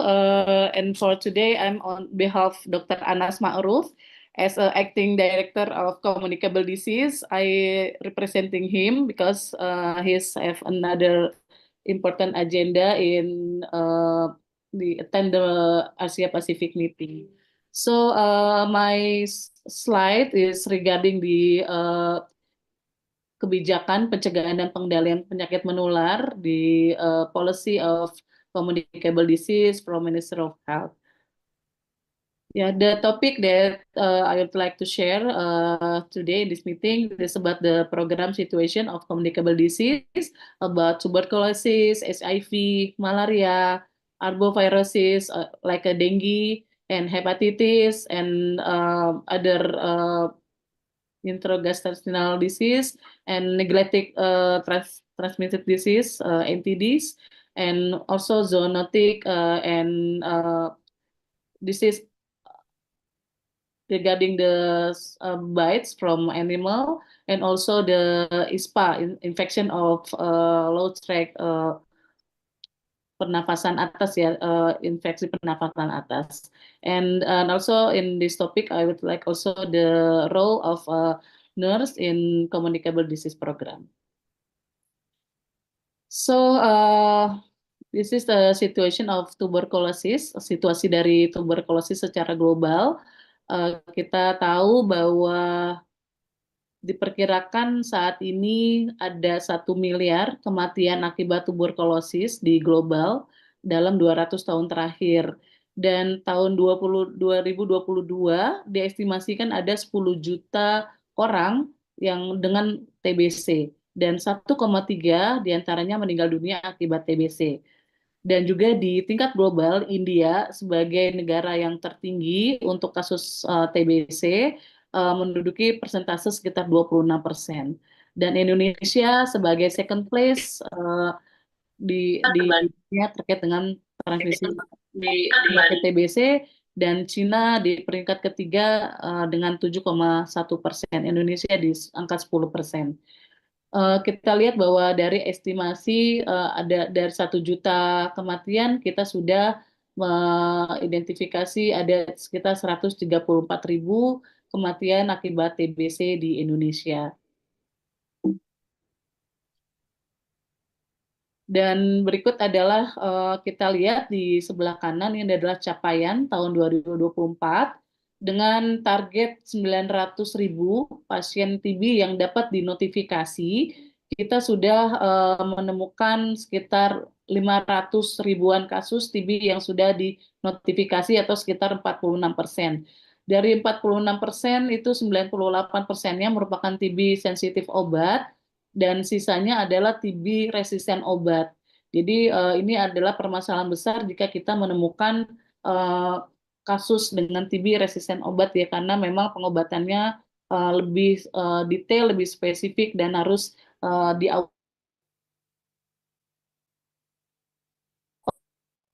TB yang telah di TB get treated untuk sensitif obat kita ada 84%. Dan TB resisten obat ada 62% yang telah diobati atau 90% targetnya, tapi kita baru mencapai 62%.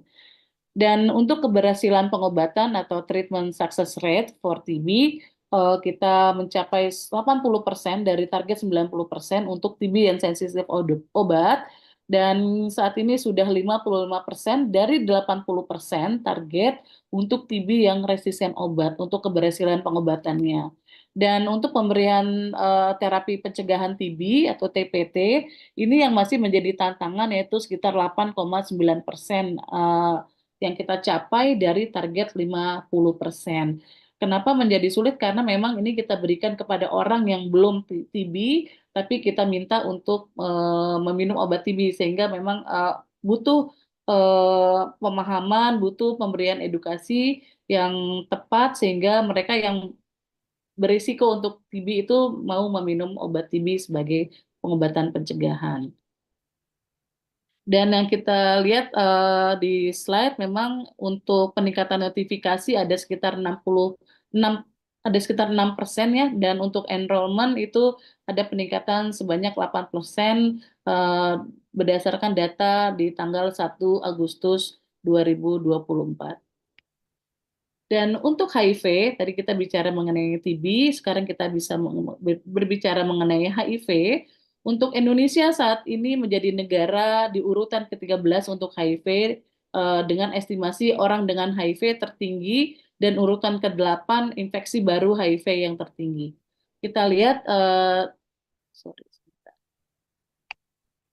ini adalah Indonesia dengan 540.000 kasus estimasi di Indonesia. Sedangkan yang tertinggi masih berada di Afrika ya, dengan estimasinya sekitar 7,6 juta orang yang terinfeksi HIV. Dan untuk infeksi baru HIV saat ini ada sekitar 24.000 orang. Jadi karena kita tahu ya bahwa HIV itu kan penyakitnya tidak bisa sembuh ya, dia hanya bisa dikontrol. Sehingga kita memerlukan data terkait infeksi yang baru terjadi setiap tahunnya, karena untuk angka ini adalah angka kumulatif dari orang yang sudah terinfeksi, dan ini adalah angka infeksi baru di Indonesia. Dan untuk kemajuan program, kita bisa lihat bahwa saat ini kita di global itu punya target 95, 95, 95. Artinya apa? Artinya 95% orang yang berisiko HIV itu tahu statusnya, tahu status HIV-nya, bahwa dia orangnya berisiko, tapi dia sudah tahu, oh saya HIV positif atau saya HIV negatif. Itu harus dipastikan. Dan saat ini kita di tahun 2023 itu mencapai 81%. Untuk di bulan Mei 2024 kita sudah mencapai 66%, tapi masih berlanjut sampai bulan Desember. Sedangkan 95 yang kedua, ini adalah 95% mereka yang sudah positif itu minum ARV. Ya, dan ini obat HIV itu kita tahu adalah obat yang diminum seumur hidup. Jadi kita memastikan bahwa mereka yang positif atau mereka sudah tahu status harus minum ARV. Itu angkanya di tahun 2023 mencapai 42%, dan syukurnya alhamdulillah pada Mei 2024 kita sudah ada peningkatan yang cukup signifikan, yaitu sudah mencapai 60% dari mereka yang positif HIV. Nah, lalu ada target 95 yang ketiga, ini adalah 95% dari mereka yang minum ARV ini tetap bertahan di minum ARV dan mendapatkan hasil viral load yang tersupresi. Artinya, HIV itu kan ditentukan dengan banyaknya virus di dalam darah. Nah, dengan minum ARV aja, 6 bulan aja dia minum ARV, itu sebenarnya sudah ada penekanan atau supresi dari virus. Nah, bahkan kalau mereka minum obatnya teratur, seumur hidup mereka minum, maka virus yang ada di dalam darahnya itu tidak akan berkembang. Nah, ini kita lihat dengan adanya supresi dari virus di dalam darah. Dan untuk orang yang sudah berhasil kita pantau apakah virusnya sudah supresi atau belum, ini kita lihat di angka 2024 sampai bulan Mei kita sudah mencapai angka 34%. Dan ini kita harap dapat meningkat terus, di mana mereka yang sudah minum obat ini mereka tahu nih virusnya sudah tersupresi atau belum. Ini adalah target dari global. Sedangkan untuk program sendiri kita mempunyai layanan tes HIV itu ada di tahun 2023 ada di 11.969 layanan, di mana meningkat di tahun 2024 menjadi 12.495 layanan tes HIV. Dan untuk layanan pengobatan memang tidak di seluruh vaskes itu yang bisa memeriksa, mereka otomatis dapat memberikan pengobatan. Namun ada tersedia sekitar 5.403 sampai bulan Mei, 5.403 layanan yang dapat memberikan pengobatan HIV. Lalu ada peningkatan cakupan dari pemeriksaan viral load, di mana pemeriksaan viral load itu layanannya ada 225 di 2023, dan di bulan Mei ini sudah meningkat menjadi 338 layanan yang dapat memeriksa viral load untuk hasil 95 yang ketiga ini. Lalu untuk program HIV juga mempunyai program terapi pencegahan seperti halnya TB. Jadi kita berikan profilaksis prapajanan bagi mereka yang berisiko juga untuk tertular HIV, misalnya dari pasangan yang beda statusnya, suami istri, suaminya positif, istrinya negatif. Maka istrinya dapat mengakses profilaksis pascapajanan ini apabila mereka berhubungan, sehingga potensi untuk tertular itu menjadi lebih kecil dengan meminum obat PrEP ini, gitu ya. Jadi atau misalnya ibu hamil negatif ataupun ibu hamil positif, lalu suaminya negatif, namun mereka ingin berencana punya anak atau segala macam, maka dia dapat juga mengakses PrEP agar tetap negatif. Lalu juga kita menggunakan kode unik identitas pada sistem pencatatan yang memungkinkan kita bisa mengcleaning atau validasi data untuk mendapatkan data yang sebenarnya. Nah, untuk tadi kita bicara HIV, TB, sekarang kita bisa bicara mengenai malaria. Untuk malaria itu saat ini ada 85 negara yang termasuk wilayah endemik untuk malaria. Dan tahun 2022 yang lalu diperkirakan ada 249 juta kasus malaria di dunia, dan 95% berasal dari Afrika dan 2% berasal dari Asia. Dan untuk di Asia Tenggara sendiri, di wilayah SEARO, Southeast Asia Region, itu kita menyumbang kedua yang terbesar setelah negara India. Jadi tapi kalau misalnya secara dunia itu Indonesia yang tertiga lah Indonesia, ada Pakistan dan ada Indonesia. Tapi kalau di negara SEARO, di negara wilayahnya WHO yang Asia Tenggara, Indonesia menyumbang kedua setelah India. Tapi kalau secara dunia, Indonesia itu setelah Cina, Pakistan, lalu Indonesia.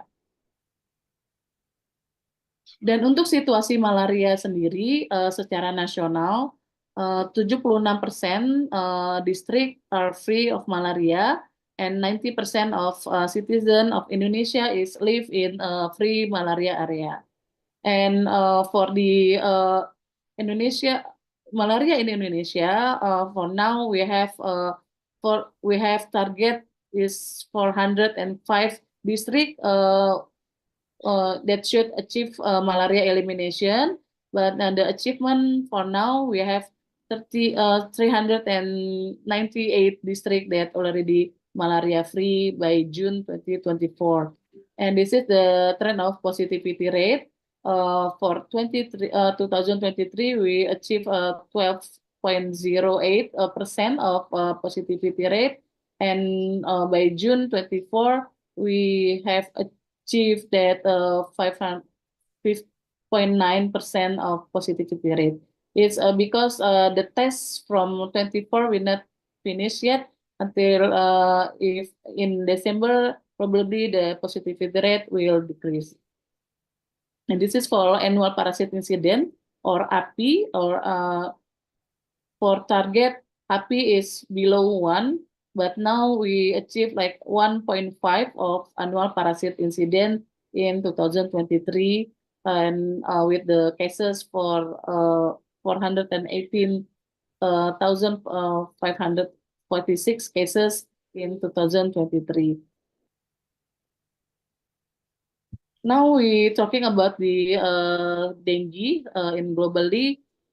We have target to reach case fatality rate 0.8% in 2020, and it becoming 0% in 2030 by WHO target, WHO global target.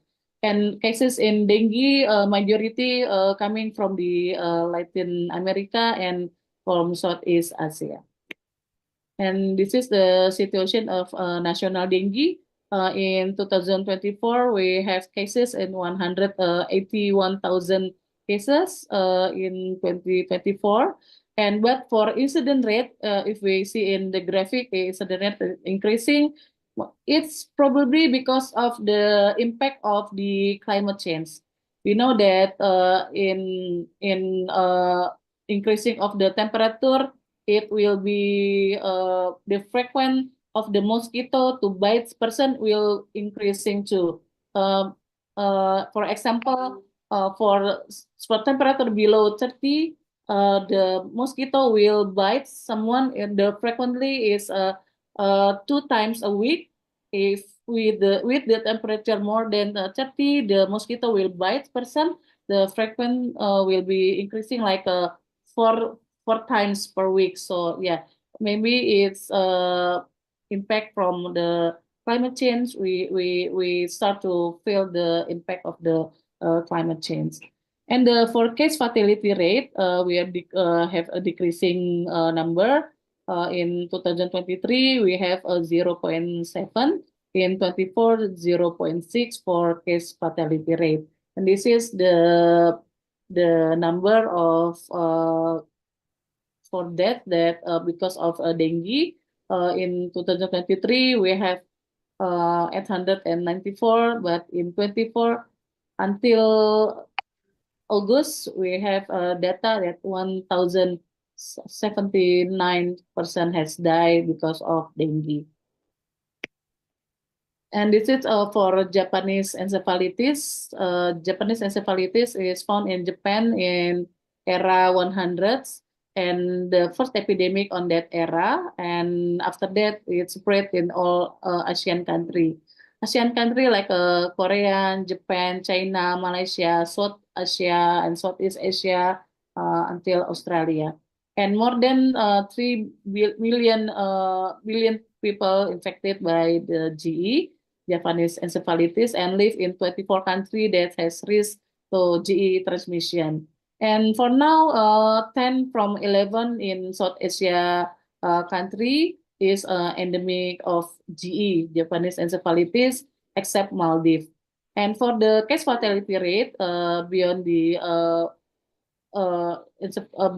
from encephalitis and to happen the neurologic sequel is around more than 30%, and mostly like 30 to 50% from encephalitis to have neurologic sequelae. And this is a situation of hepatitis B and C in national in Indonesia. 96.1% from 100% target of district in Indonesia do the DDHBC. DDHBC is early detection of hepatitis B and C. And 7 provinces not achieve the target, like Papua, Pegunungan, Papua Tengah, Maluku Utara, Maluku, Papua Barat, Maluku, Kalimantan Barat, and Sulawesi Utara is province that not achieve the DDHBC or early detection of hepatitis B and C. And this is for the number of estimated pregnant women is 4.8 million that already test with HBsAg is around 29%, is 1.4 million pregnant women is tested with hepatitis B antigen. And for the reactive number for the pregnant woman is 1.5%. And 42% for pregnant women already referred to other higher facility with the highest level, with the higher level. And from 20% of pregnant women that tested by ABSAG di tahun 2024, this is the number. And province with the highest achievement of this ABSAG adalah Banten, Kalimantan Utara, dan Bangka Belitung. And another communicable disease is diarrhea, and 92% of diarrhea case in under 5 children as give the treatment with Oralit and zinc. This is the presentation of diarrhea that achieve the standard medication. We have the red area is not achieve the standard that we giving the zinc and also Oralit. Oralit. This is the program of diarrhea is focused on how we can prevent diarrhea with coordination, cross-sectoral coordination, with giving the exclusive breastfeed, and also pemberian makanan tambahan ya, like supplement like vitamin A or immunization, or how people with have live in health area. And for the surveillance and program, ACF berbasis Vaskes and masyarakat, and also in reporting and reporting system should be increasing for surveillance. And for treatment, we give it Oralit and zinc, and also how we maintain that treatment should be as a standard. And the important ones is health promotion to all the community. And this is the achievement of finding cases in diarrhea in under 5 children, with the number of the under 5 is 2.2 million, and we already achieved the program achieved like 18% or 4,000 people or under 5 children already give treatment from program. This is another communicable disease is filariasis. We know that 236 kabupaten kota di Indonesia itu merupakan daerah endemis dari 28 provinsi, dan 23 kabupaten kota itu saat ini sedang melaksanakan pengobatan massal untuk filariasis, dan 8 kabupaten kota itu terjadwal untuk dilakukan survei terkait dengan filariasis. Lalu ada 36 kabupaten kota yang sudah terjadwal untuk dapat dilakukan surveinya yang pertama, lalu 28 kabupaten kota terjadwal untuk tas yang kedua, dan 65 kabupaten kota terjadwal untuk tas yang ketiga. Dan seluruh kabupaten kota surveillance diantaranya ada di jadwal tas dan pretas. Dan 40 kabupaten kota di Indonesia telah dinyatakan sudah eliminasi dari filariasis. Mungkin filariasis mungkin kalau teman-teman tahu adalah kaki gajah ya, untuk kasus kaki gajah. Lalu situasi rabies nasional, ada 26 provinsi yang saat ini endemis rabies, dan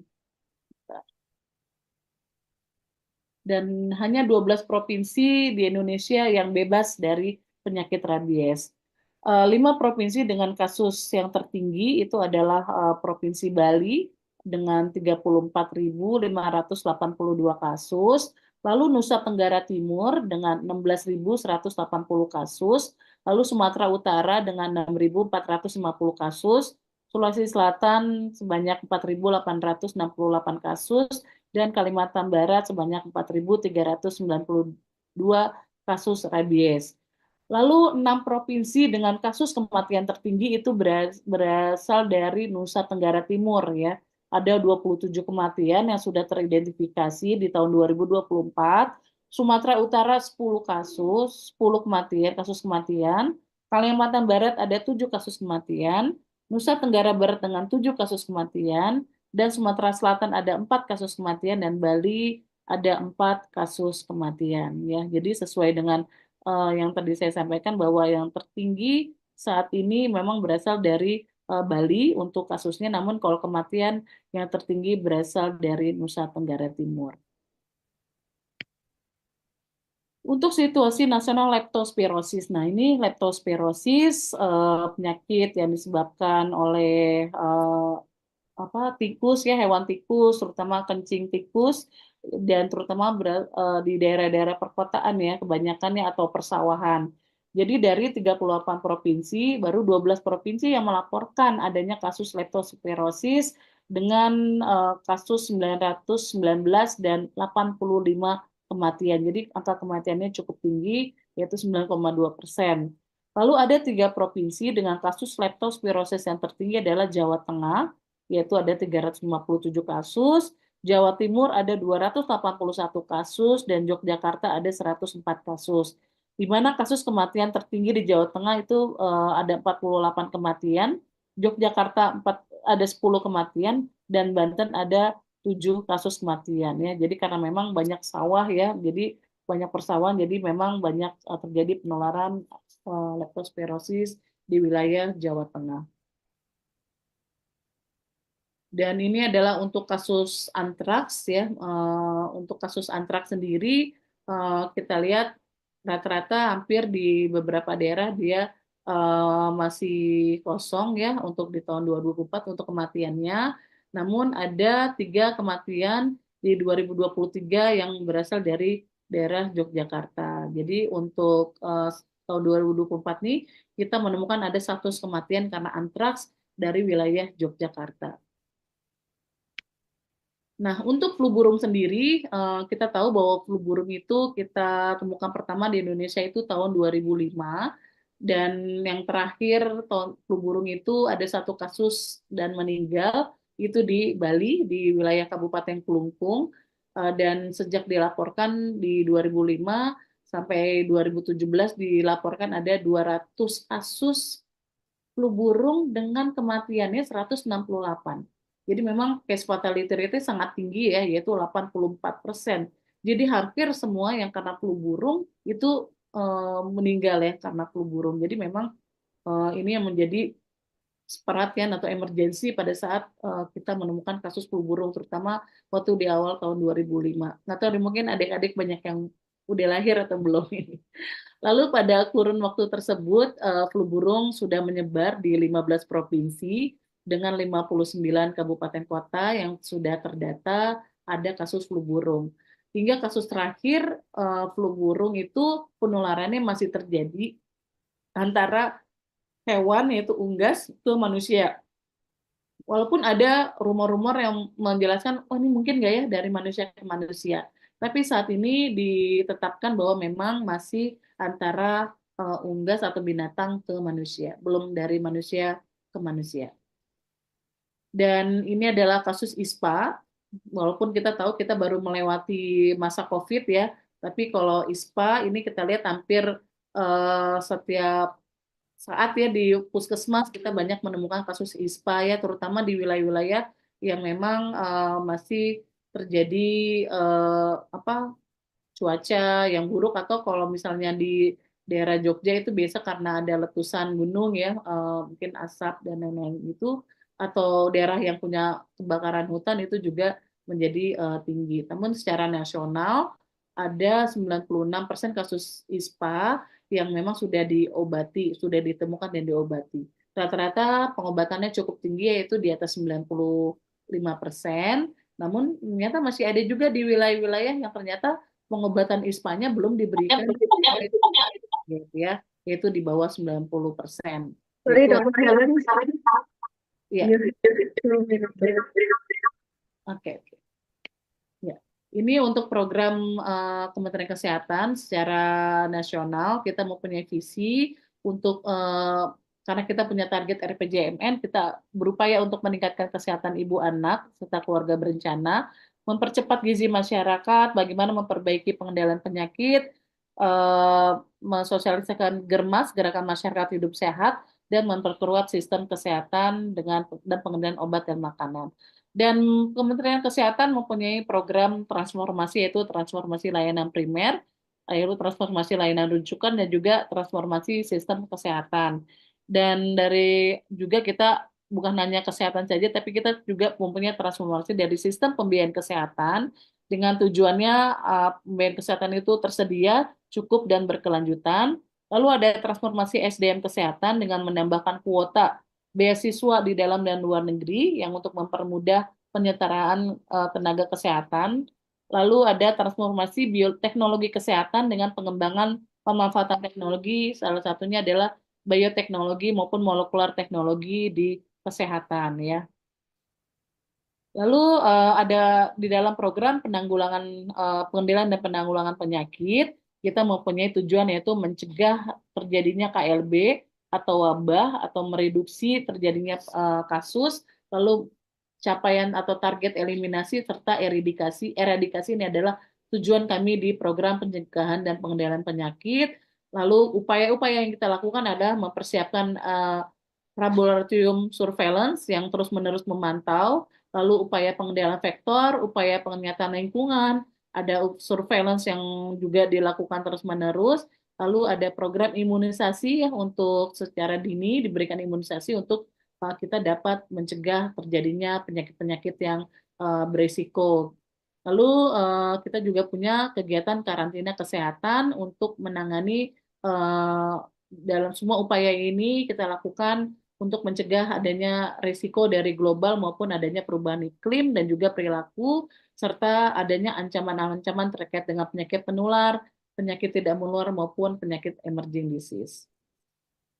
Ini adalah program dari pencegahan pengendalian penyakit, adanya deteksi dini, pendekatan untuk faktor risiko, menyediakan dan meningkatkan kualitas data, meningkatkan pengelolaan kedaruratan masyarakat, memperkuat dan pemberdayaan peningkatan peran serta masyarakat dan swasta, meningkatkan akuntabilitas program, dan meningkatkan dukungan sumber daya pendanaan, baik teknologi dan kapasitasnya.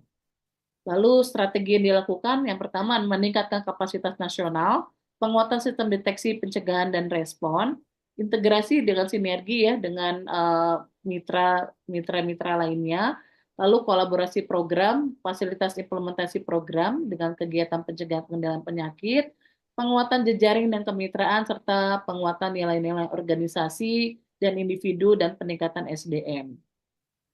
Nah, lalu topik yang selanjutnya adalah bagaimana perawat dapat berperan ya dalam mencegah terjadinya penanggulangan penyakit menular maupun penyakit emerging. Yang pertama adalah kegiatan pencegahan infeksi. Yang pastinya pada saat pendidikan itu harus dipahami bahwa kita nantinya harus dapat memberikan edukasi kepada pasien maupun keluarga atau masyarakat tentang pentingnya menjaga kebersihan, vaksinasi, bagaimana perilaku hidup sehat untuk mencegah penularan penyakit. Ini sangat penting, apalagi teman-teman berasal dari perawatan ya, tentunya ini adalah hal utama. Karena kalau dilihat ini kayaknya kayak Indonesia Raya aja nih bahasanya, tapi sebetulnya ini sangat penting penanaman kepada masyarakat bahwa edukasi tentang menjaga kesehatan, kebersihan itu hal yang sangat fundamental. Lalu adanya protokol penerapan protokol infeksi atau PPI ya. Mungkin teman-teman tahu bagaimana kita melakukan cuci tangan, melakukan APD dengan sesuai penggunaannya, tidak kurang maupun tidak berlebihan. Lalu melakukan desinfeksi itu menjadi hal yang sangat penting ya. Apalagi kita mencegah terjadinya penularan di dalam pekerja terutama. Lalu vaksinasi, memberikan pelayanan vaksinasi sesuai dengan jadwal dan target yang ditetapkan, baik itu rutin maupun vaksinasi massal pada saat terjadinya wabah seperti halnya COVID kemarin. Lalu upaya yang paling juga penting dilakukan oleh teman-teman perawat adalah penemuan dini kasus. Bagaimana kita bisa melakukan surveillance aktif untuk mendeteksi dini kasus penyakit menular, terutama bagi kelompok yang berisiko, lalu mengambil sampel spesimen pada pasien yang dicurigai terinfeksi untuk dilakukan pemeriksaan laboratorium ya. Jadi ini juga dapat dilakukan oleh teman-teman perawat. Lalu penelitian, nah ini juga penting bagaimana teman-teman perawat dapat berpartisipasi penelitian terkait penyakit menular untuk mengembangkan pengetahuan dan menemukan strategi yang tepat dan efektif. Dan juga penanganan pasien ini tentunya menjadi marwahnya ya teman-teman dalam asuhan keperawatan, memberikan asuhan keperawatan yang komprehensif kepada pasien yang terinfeksi, terutama monitoring tanda-tanda vital, pemberian terapi, dan dukungan psikologis. Untuk isolasi, tentunya melakukan isolasi pasien sesuai dengan jenis penyakit dan tingkat penularannya untuk mencegah penyebaran ke pasien lain. Ini menjadi sangat penting bagaimana teman-teman memahami mana penyakit yang dapat menular misalnya secara airborne, mana yang tidak ya, itu harus dapat dipahami. Lalu pelacakan kontak.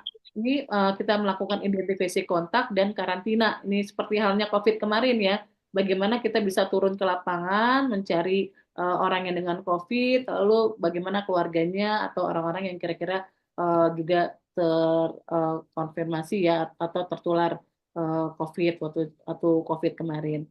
Lalu peran teman-teman perawat di dalam pengendalian KLB tentunya memberikan respon yang cepat, ikut di dalam tim URC ya, unit reaksi cepat atau tim respon cepat untuk mengatasi wabah, lalu tentunya berkolaborasi dengan berbagai pihak seperti epidemiolog, pemerintah, dinas kesehatan, menteri kesehatan, atau organisasi-organisasi yang bergerak di bidang kesehatan, terutama dalam upaya pengendalian wabah.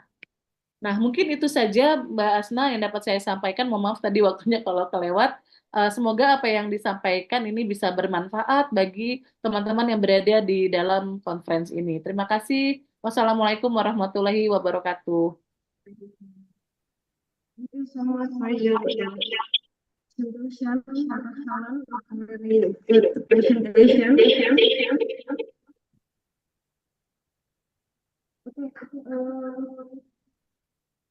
Okay, we will have the next speaker, so I will go back to you for the presentation session.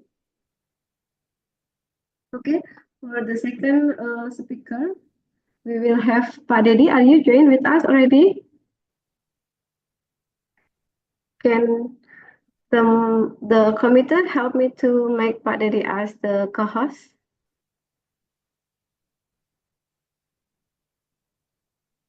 Hello, Pak Dedi Purwito. Yeah, being a co-host. The committee, please. Okay, so before we go to the Pak Dedi Purwito presentation, let me read the curriculum vitae of him.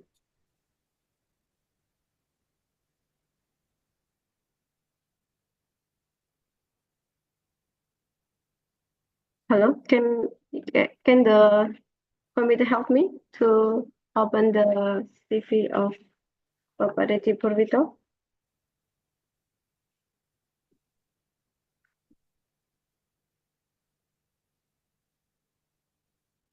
Hello? Okay. Okay, Nurse Dedi Purwito, SCUP MSc PhD. He is a lecturer in nursing Universitas Muhammadiyah Purwokerto. His educational background, he did his PhD in nursing of Konkan University, Thailand, and master degree of healthcare administration in ASEAN University, Republic of China or Taiwan.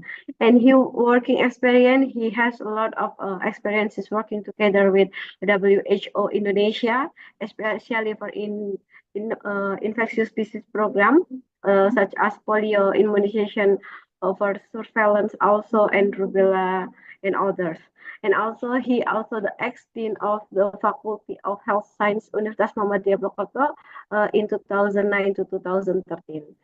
So next, yeah, he has a lot of professional training since 2022, 3 years before you can read in the presentation.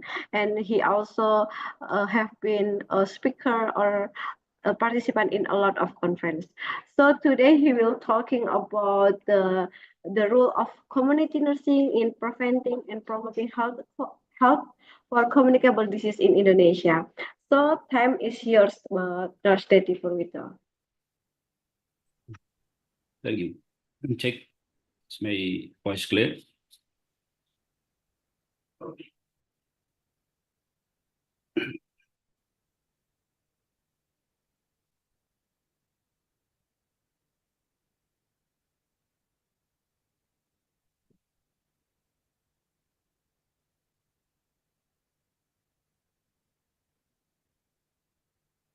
Can you see my slide?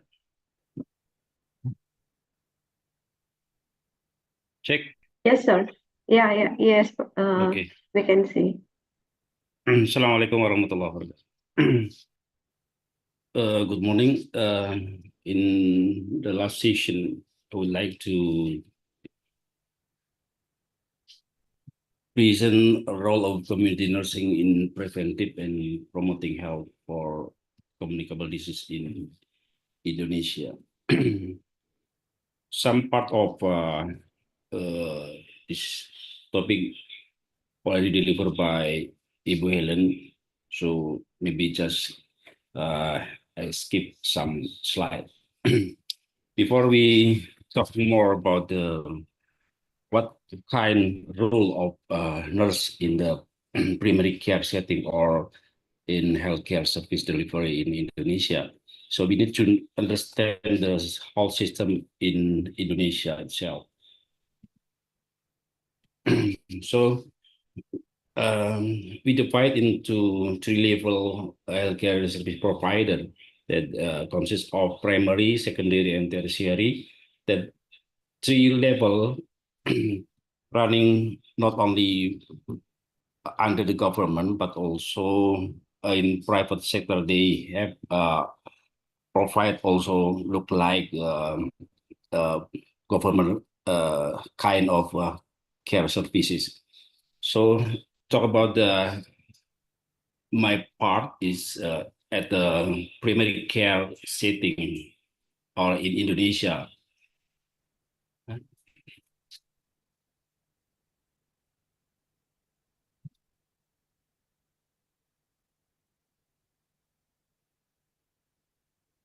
Wait.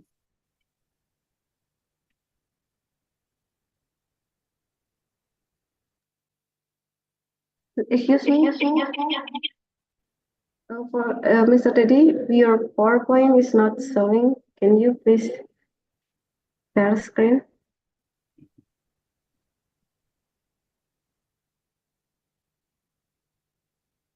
Can you show my slide? Yeah, you just slideshow. Okay. Just need slideshow. Okay, thank you. Okay, let's we continue. So under the Ministry of Health, divided into three levels of healthcare service provider that I mentioned before. In primary setting, in Bahasa, we call puskesmas or primary care at the community. They locate in every sub-district in Indonesia, and some sub-district they have sub-primary care or puskesmas pembantu. And I would like to explain the role of nurse in primary care setting. And this is current situation in communicable disease in Indonesia. Some of this is already mentioned by Ibu Helen, so I just skip this part of slide. And in Indonesia, we have a healthy paradigm. In this paradigm, nurse play a role, key position of health reform. So not only just for care provider, but also as a facilitator, as a role model, as a consultant, something like that, among the community or among the society. The important community nursing combating of disease, especially in communicable disease. The first one is for preventing and control. In the next slide, I will show the lesson learned from the COVID-19 response in Indonesia. And the second one is early detection and management. And the third one is collaboration with the others, not only healthcare professional, but also stakeholders surrounding the healthcare provider. such as local leaders or the formal and also informal leaders. With some strategies like vaccination program, health education, disease surveillance, and partnership with the local, international, and the NGO, something like that. And this is my model I developed based on my research at the primary care at the Puskesmas that in the middle of the circle, the client we define as a patient and the community or the family. And in Indonesia setting, we divide into community health and individual health. So the Puskesmas or primary care provide the services not only for just for individual, but also for the community health. And not only to kind of services, we also provide administration management, like referral system. We need to write the letter and also running the program, like report and record. For the three kind of primary care in Indonesia, have running the promotive, preventive, curative, and rehabilitative. And for the the main role of nurses of nurse is as a counselor, as a case manager, as program manager, as a role under the delegation of authority. It means that we do some medical work as an administrator and also care provider. And surrounding the nurse at the primary care as another healthcare team like general practitioner, health analysis, other business staff, administration, pharmacist, public health, midwife, and dentist. We locate in sub-district and in Indonesia sub-district, but we consider the environment of district, provincial, and regional. And at the PC setting, we consider to improve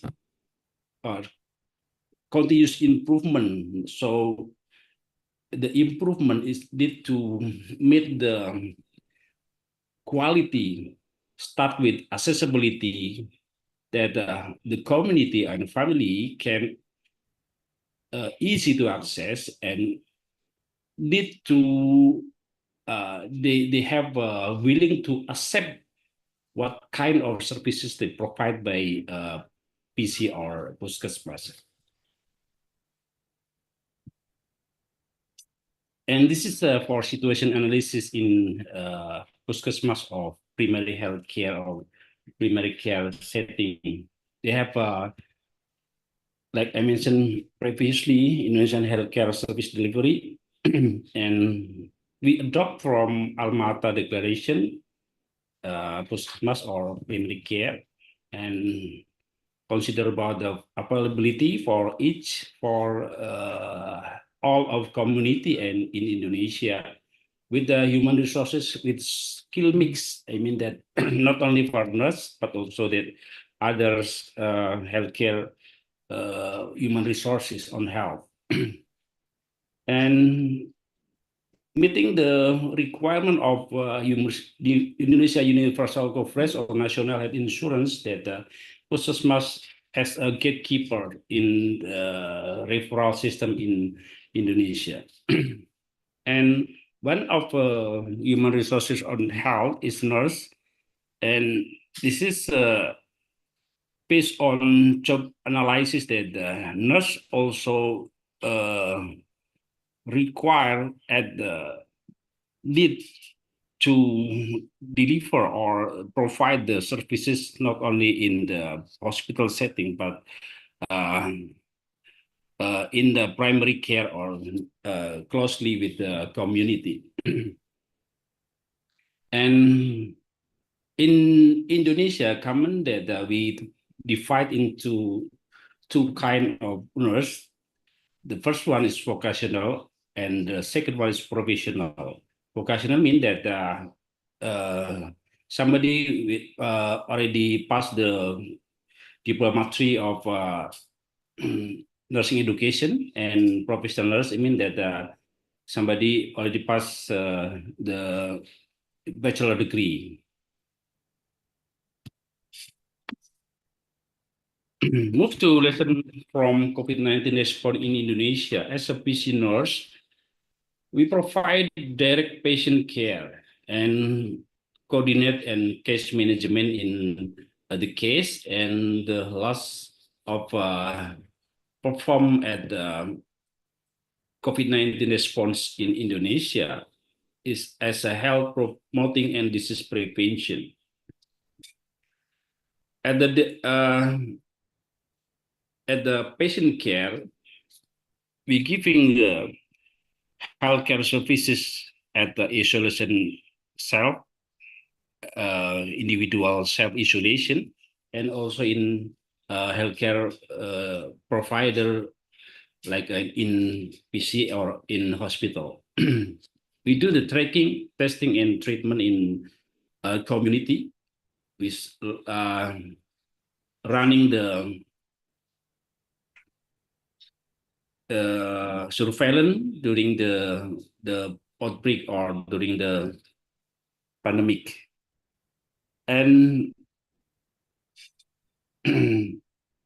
cross-sector collaboration. At the time, we not only at the hospital, not only in health term, but our support come from police, come from army, come from local leader, formal or informal sectors. And we do some updating case report every day. Is it a report to Central Ministry of Health, and campaign in washing hand, wearing mask, keep our distance, stay away from the crowded, or the mask, and stay at home as one of preventive for the transmission of disease. And vaccination is the last one after the antigen already provided at the primary care setting. And not only just for the primary care, we should continue to the secondary and tertiary level after we found some cases in the community, and the sample of we collaborate with the laboratory test and doing the surveillance with the not at the community, at the district, at village level. At the time, we facing some challenges that look like a workload and mental health impact for the health human resources on health, especially nursing. And we less on guideline and strategy how to respond for this kind of disease, and less of number of human resources on health. From this situation, we derive into some topic for the lesson learned. The first one is developing pandemic response model.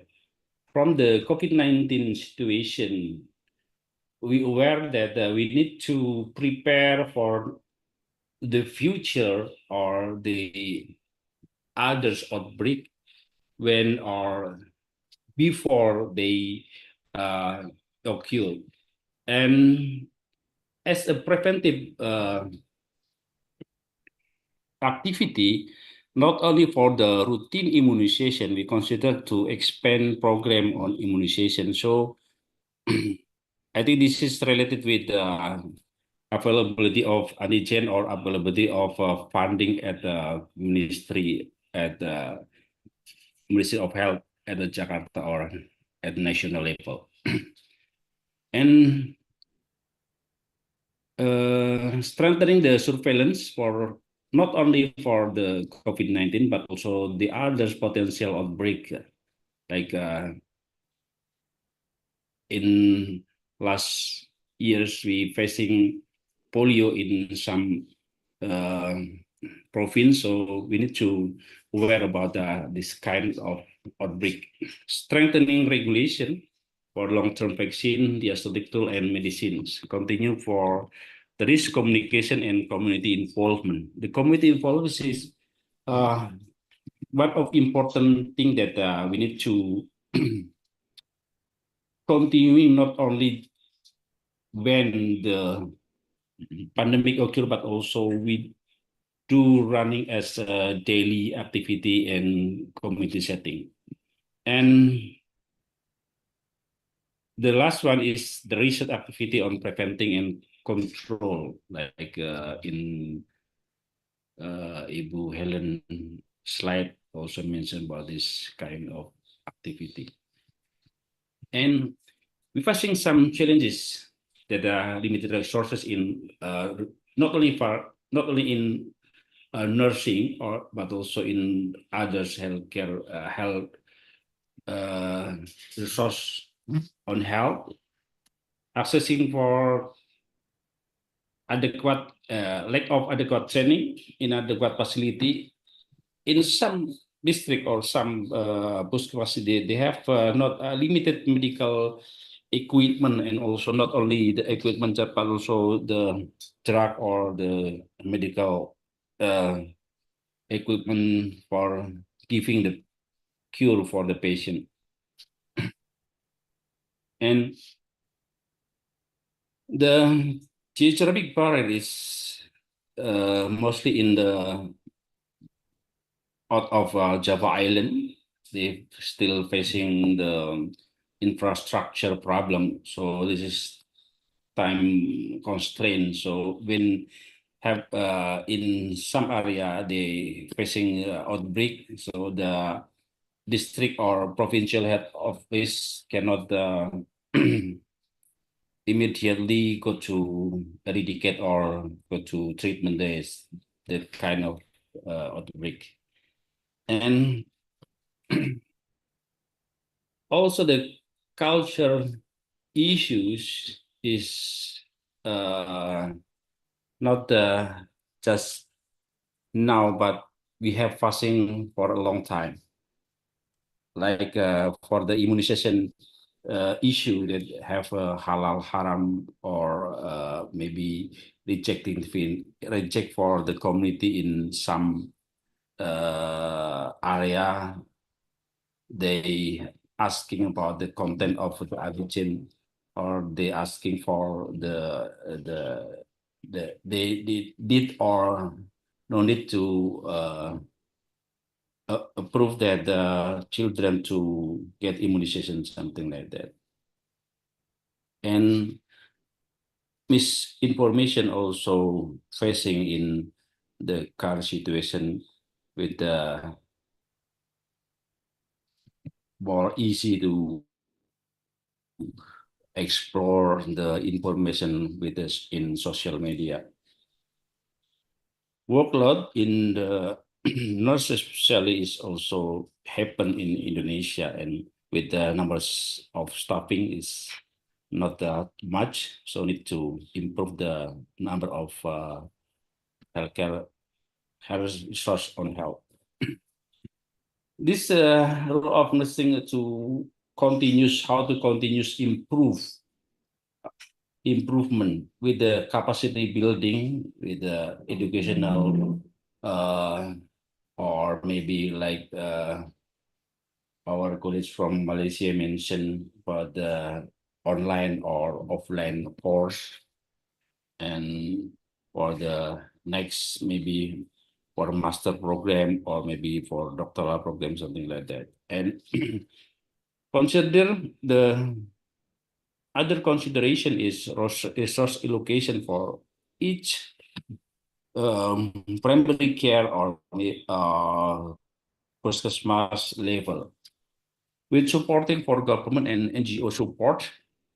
Government provide the regulation, and for NGO we have a collaboration for conducting the training, or maybe conducting the activity together.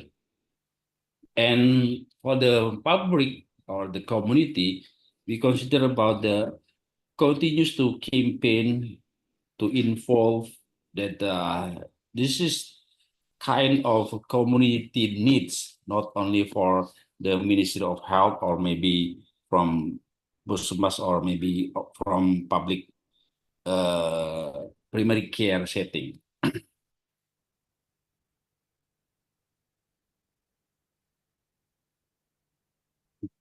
For the future rules, we should expand the rules of nursing not only for in the building.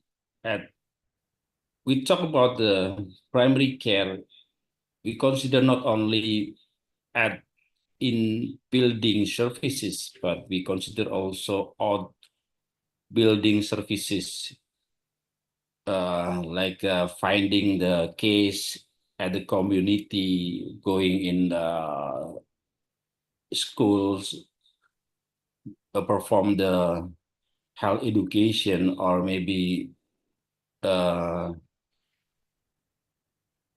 with the community, or maybe with the local leader, have some discussion, focus group discussion, or maybe just reflecting community need the help, or they should consider what kind of development at the community, consider about all of health issue, and should sustain the program, not only just when the vaccination already raised the higher presentation. So we need to consider in the next level, next agenda, maybe vaccine, COVID-19 vaccination deliver in a routine immunization or as a mandatory immunization in Indonesia citizen. And improve the practice using evidence-based at the research, at the community, at the primary, at the hospital. I think this is the last slide of my topic about the role of nursing in preventing and promoting at the primary care setting. Thank you, Mbak Asna. Thank you for the wonderful presentation, Diti. Okay, we have a lot of interesting discussion here. Yeah, let me just make a short conclusion for this two speakers, that the number of cases is something important in the infectious disease, not something bad, or not that problem, or the is some of the successness of the program also, if we recognize a lot of cases. So it's not make the cases is a lot, it means if the program is not good, but one of the successful the program is to recognize the cases as much as possible, so we can treat the case as much as we can. So yeah, of course, the collaboration approach is already talking a lot by our speaker. But however, there's Helen or Pak Dedi is already talking about the collaboration. It should be have a good, strong collaboration between government and non-government, and also to improve the healthcare services quality. And for now, Ministry of Health also have already transformation strategy for the project, the program they have, and include in the infectious disease or communicable disease control also. Okay, so we go to the discussion session. Maybe Dr. Helen, are you still here? Yeah, I'm here, Basna. Okay, we have already question for Dr. Helen. Let me read the question. The first question is, how can the national program for communicable disease strengthen collaboration among various stakeholders, including government agency, health provider, and community organization? That was the first question. You want me to read all the questions and you answer, or you will answer one by one? Okay, I can answer it but one by one. Okay, thank you. Yeah, thank you for the question. Of course, for the Minister of Health at government have strong collaboration with the partners. Is it from the community, from the other development partner like UN, and also we are working closely with community, especially maybe from malaria program. We have strong collaboration with the community, like with the cadres, and so for of HIV program, strong collaboration with NGO, and also with the community, like a population, special population. With I think, for example, for outreach worker, we are working closely with the community from a peer group. Yeah, I think. Also, the successful of program is because of we can collaborate with the community, especially. Is it answer the question, Basna, or yeah? Okay. Okay. Yeah, I think Ministry of Health also already have a lot of collaboration here, Dr. Helen. Yeah. Even though, Also especially for with the malaria. university, yeah. Even not only malaria, we also maybe for the others program like tuberculosis program also have been collaborate with Muhammadiyah, Aisyah, right? Yeah, for the community services. Yeah, so they yeah. manage for the community services among their organization. Yeah, that's correct, Basna. Yeah, maybe for the second question is, what the specific action can the health ministry take to influence public health policies that enhance disease prevention and control effort at the national level? Maybe with the policies, the regulation about to encourage disease for controlling the prevention and control for the disease, infectious disease actually. Yeah, actually, every program, every disease has their own policy regarding the stage of the disease. For example, for malaria, there's a different strategy within the different endemicity. Like for high endemic in Papua, we have the policy to using the kelambu, the bed net, insecticide bed net. And also we are the policy like using cadre as to given the to do the test, and also for the treatment. That's for the example. For the strategy in every disease is different regarding the disease. And for TB is national wide problem. So the policy it's applied for national, like for the how we are treat the TB, how we are from Papua, from Aceh to Papua is the same regulation, but for malaria it different regarding the endemicity. For Jakarta or Jawa Tengah, the endemicity is quite low and already eliminated. so the policy will be different. That's Mbak Asna. Yeah, thank you, Dr. Helen. Yes, yeah. Of course, the government, especially for Ministry of Health, have their regulation for controlling prevention and promoting the infectious disease. Yeah. Thank you. I think this enough.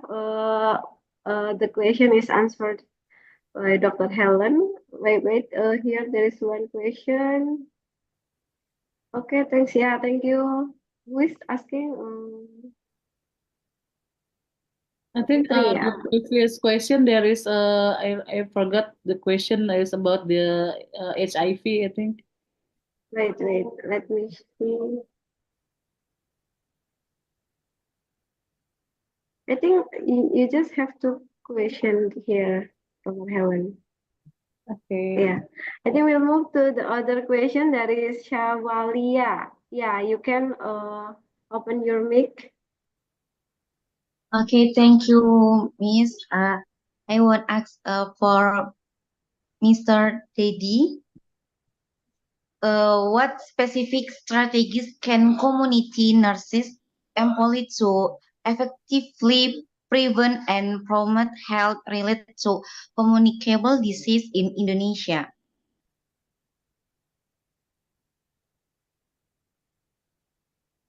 Do you get the point, Mr. Teddy?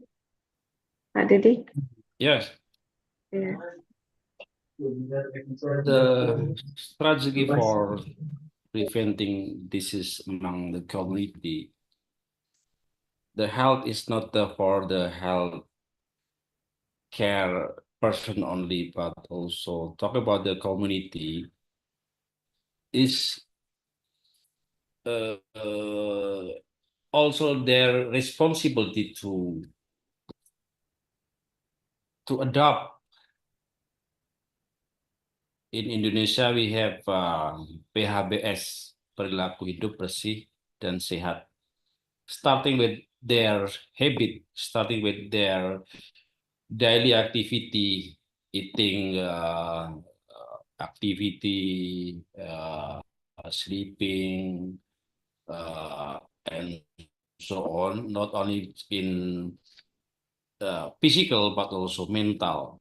So the best strategy, we should, together with the community, to prevent all of the diseases, not only for communicable, but also non-communicable disease. Under the Ministry of Health, we provide in the primary care setting, provide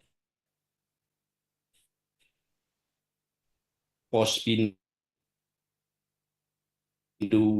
posyandu, college is for the prevent the disease not occur or affect serious in. So awareness for all of the community members is important. So after they aware for the health, aware for the situation, when or they get go to puskesmas or primary care or meeting the doctor or meeting the nurse, in pregnant, in adult, or in the under 5, so they have more early detection for more easy for prevent the seriousness of illness. I think this my answer, Mbak Putri atau Mbak siapa tadi? Savalia, Mbak Savalia. How about the answer, Mbak Savalia? Are you okay?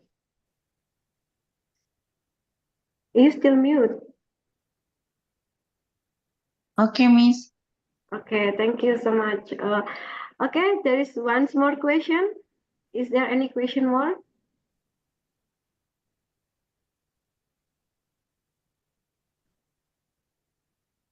Okay, there is no question more. I open for one question more. Okay, I think the question is enough. And really, we have a good discussion and amazing discussion today. Before in the first section, we're talking about the globally, about the communicable disease, and the second discussion, we're talking about the national, especially in Indonesia, how Dr. Helen explained about the profile of the communicable disease in Indonesia, and Pak Dedi explained about the role of the nurses, especially for communicable disease. Of course, still there is a lot of challenges about. Oh, there is one more. Okay, there is not a question for the discussion. Yeah, so the challenges of the communicable disease among nurses is can be to increase the awareness of the people to prevent and prevent the infectious disease, because each infectious disease will different treatment and different agent to transfer the disease. I think that's from me. I thank you so much, Dr. Helen and Pak Dedi. I'm sorry, and thank you so much. I will give back the stage to the Mr. Ceremony. Thank you. Thank you, Ibu Asna. Thank you, Pak Dedi. Thank you.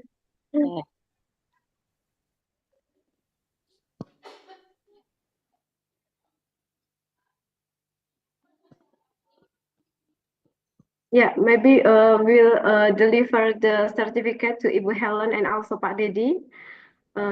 Yeah, this virtually we give the we deliver the certificate to you, both of you. This is Pak Dedi and Dr. Helen. Once more, thank you so much. Thank you so much, everyone. Thank you. Bye.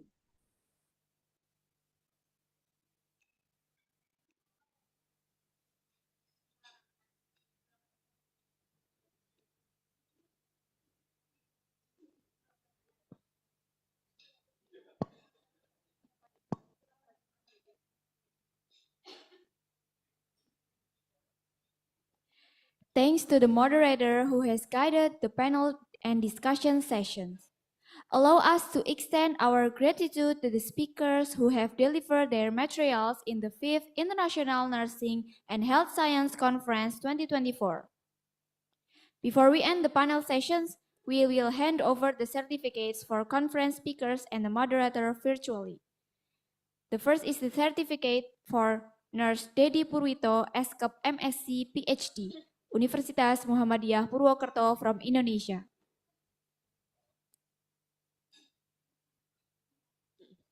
And the last, let us hand the certificate for Ms. Zafria Asna as the moderator of the panel session. Thank you, Ms. Zafria. Ladies and gentlemen, let us give a big virtual applause to all of them. Hopefully the topics that have been present can a deep insight to all of us. Dear participants, it is time for us to take a break session. This break session will last only for 20 minutes. Therefore, we'll be waiting for the distinguished oral presenters at 12:55 o'clock. Please try to log into the Zoom meeting 5 minutes before 1 p.m. because we will assign the presenters into 5 break rooms.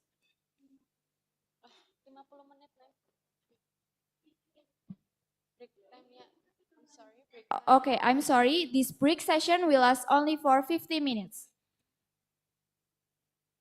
Please try to log into the Zoom 5 minutes before 1 p.m. because we will assign the presenters into 5 break rooms.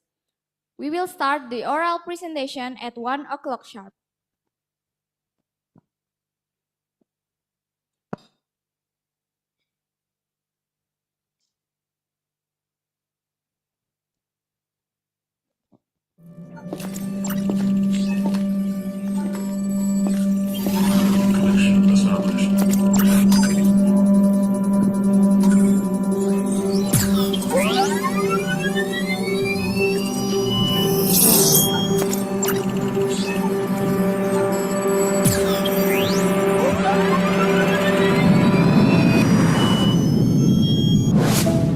The world is becoming more limitless, and global competition is becoming more accessible.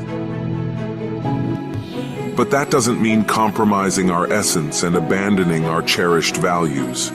Instead, it's an opportunity to showcase the greatness of our diversity to the world. Globalization demands that we stay abreast of the latest scientific developments to meet the needs of our time and serve humanity.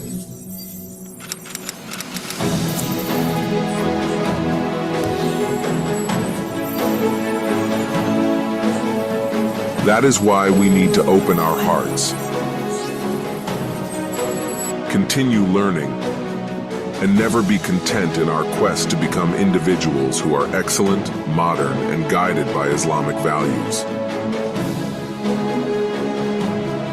With this spirit, we believe that achievements are inevitable and that they open up broader opportunities for continuous progress and being at the forefront. Surely on the path of change, we will face obstacles that we must overcome, demonstrating our ability to conquer them.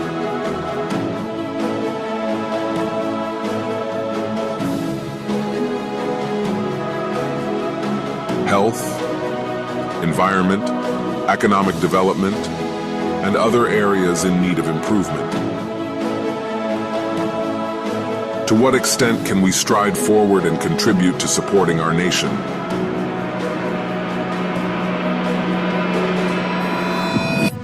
We simply need not hesitate to try, for today belongs to us. We will hold hands, collaborate, work shoulder to shoulder, and together achieve success.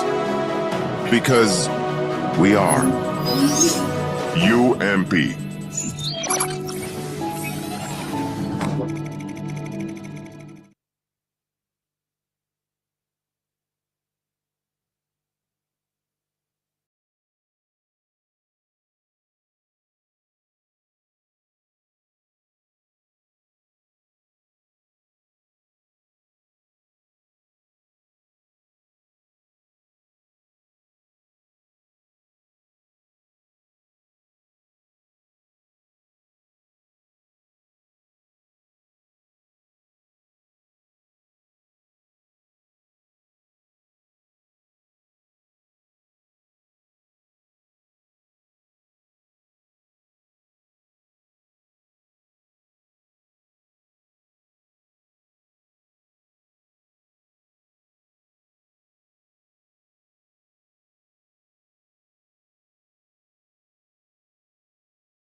Welcome back to the 5th International Nursing and Health Science Conference 2024 agenda.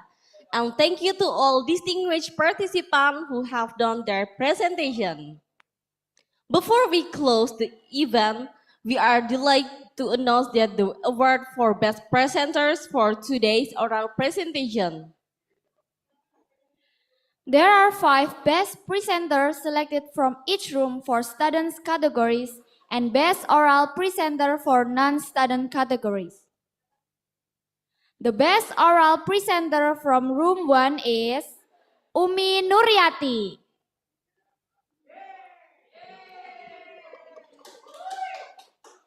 The best oral presenter from room 2 is Charis Aniji Supena.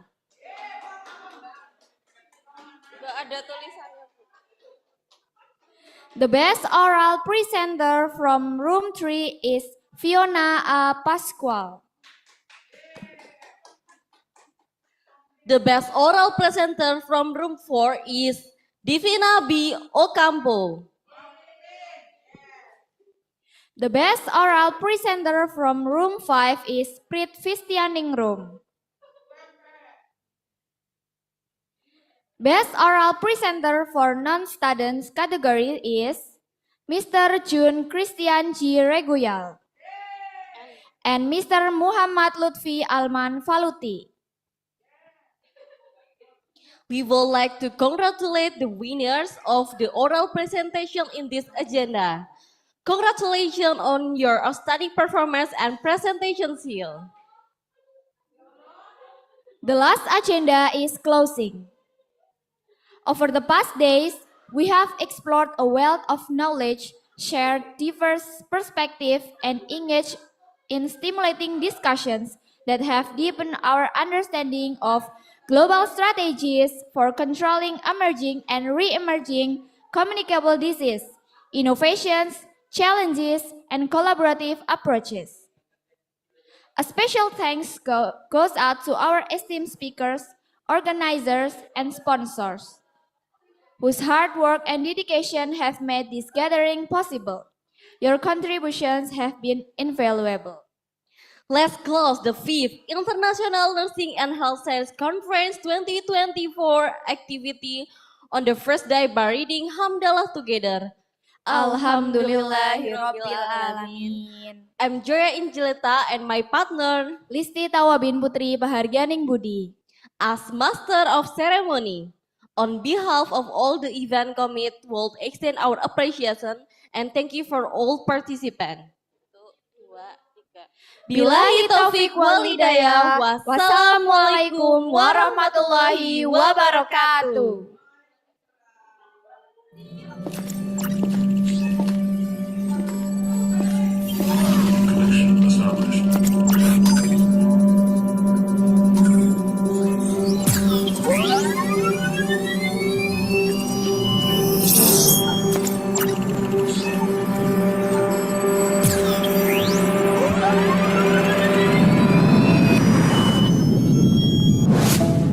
The world is becoming more limitless, and global competition is becoming more accessible. But that doesn't mean compromising our essence and abandoning our cherished values. Instead, it's an opportunity to showcase the greatness of our diversity to the world. Globalization demands that we stay abreast of the latest scientific developments to meet the needs of our time and serve humanity.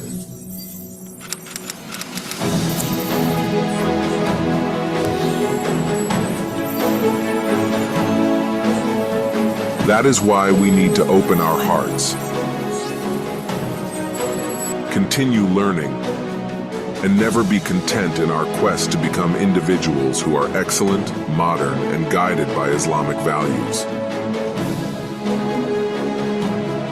With this spirit, we believe that achievements are inevitable and that they open up broader opportunities for continuous progress and being at the forefront. Surely on the path of change, we will face obstacles that we must overcome, demonstrating our ability to conquer them.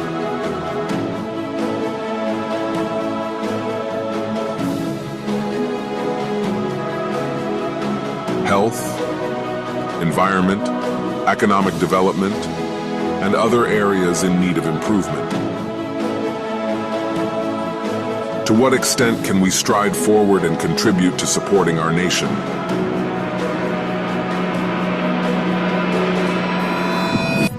We simply need not hesitate to try, for today belongs to us. We will hold hands, collaborate, work shoulder to shoulder, and together achieve success. Because we are UMP.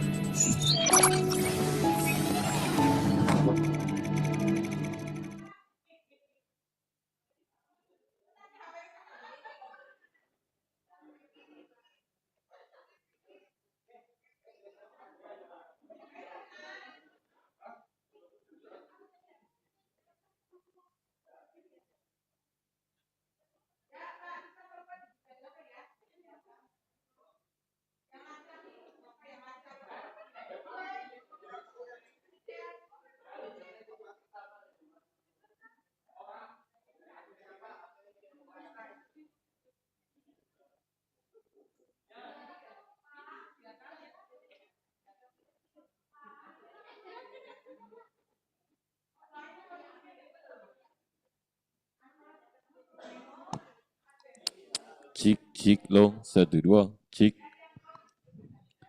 Cik, cik, 1, 2, cik, long, halo.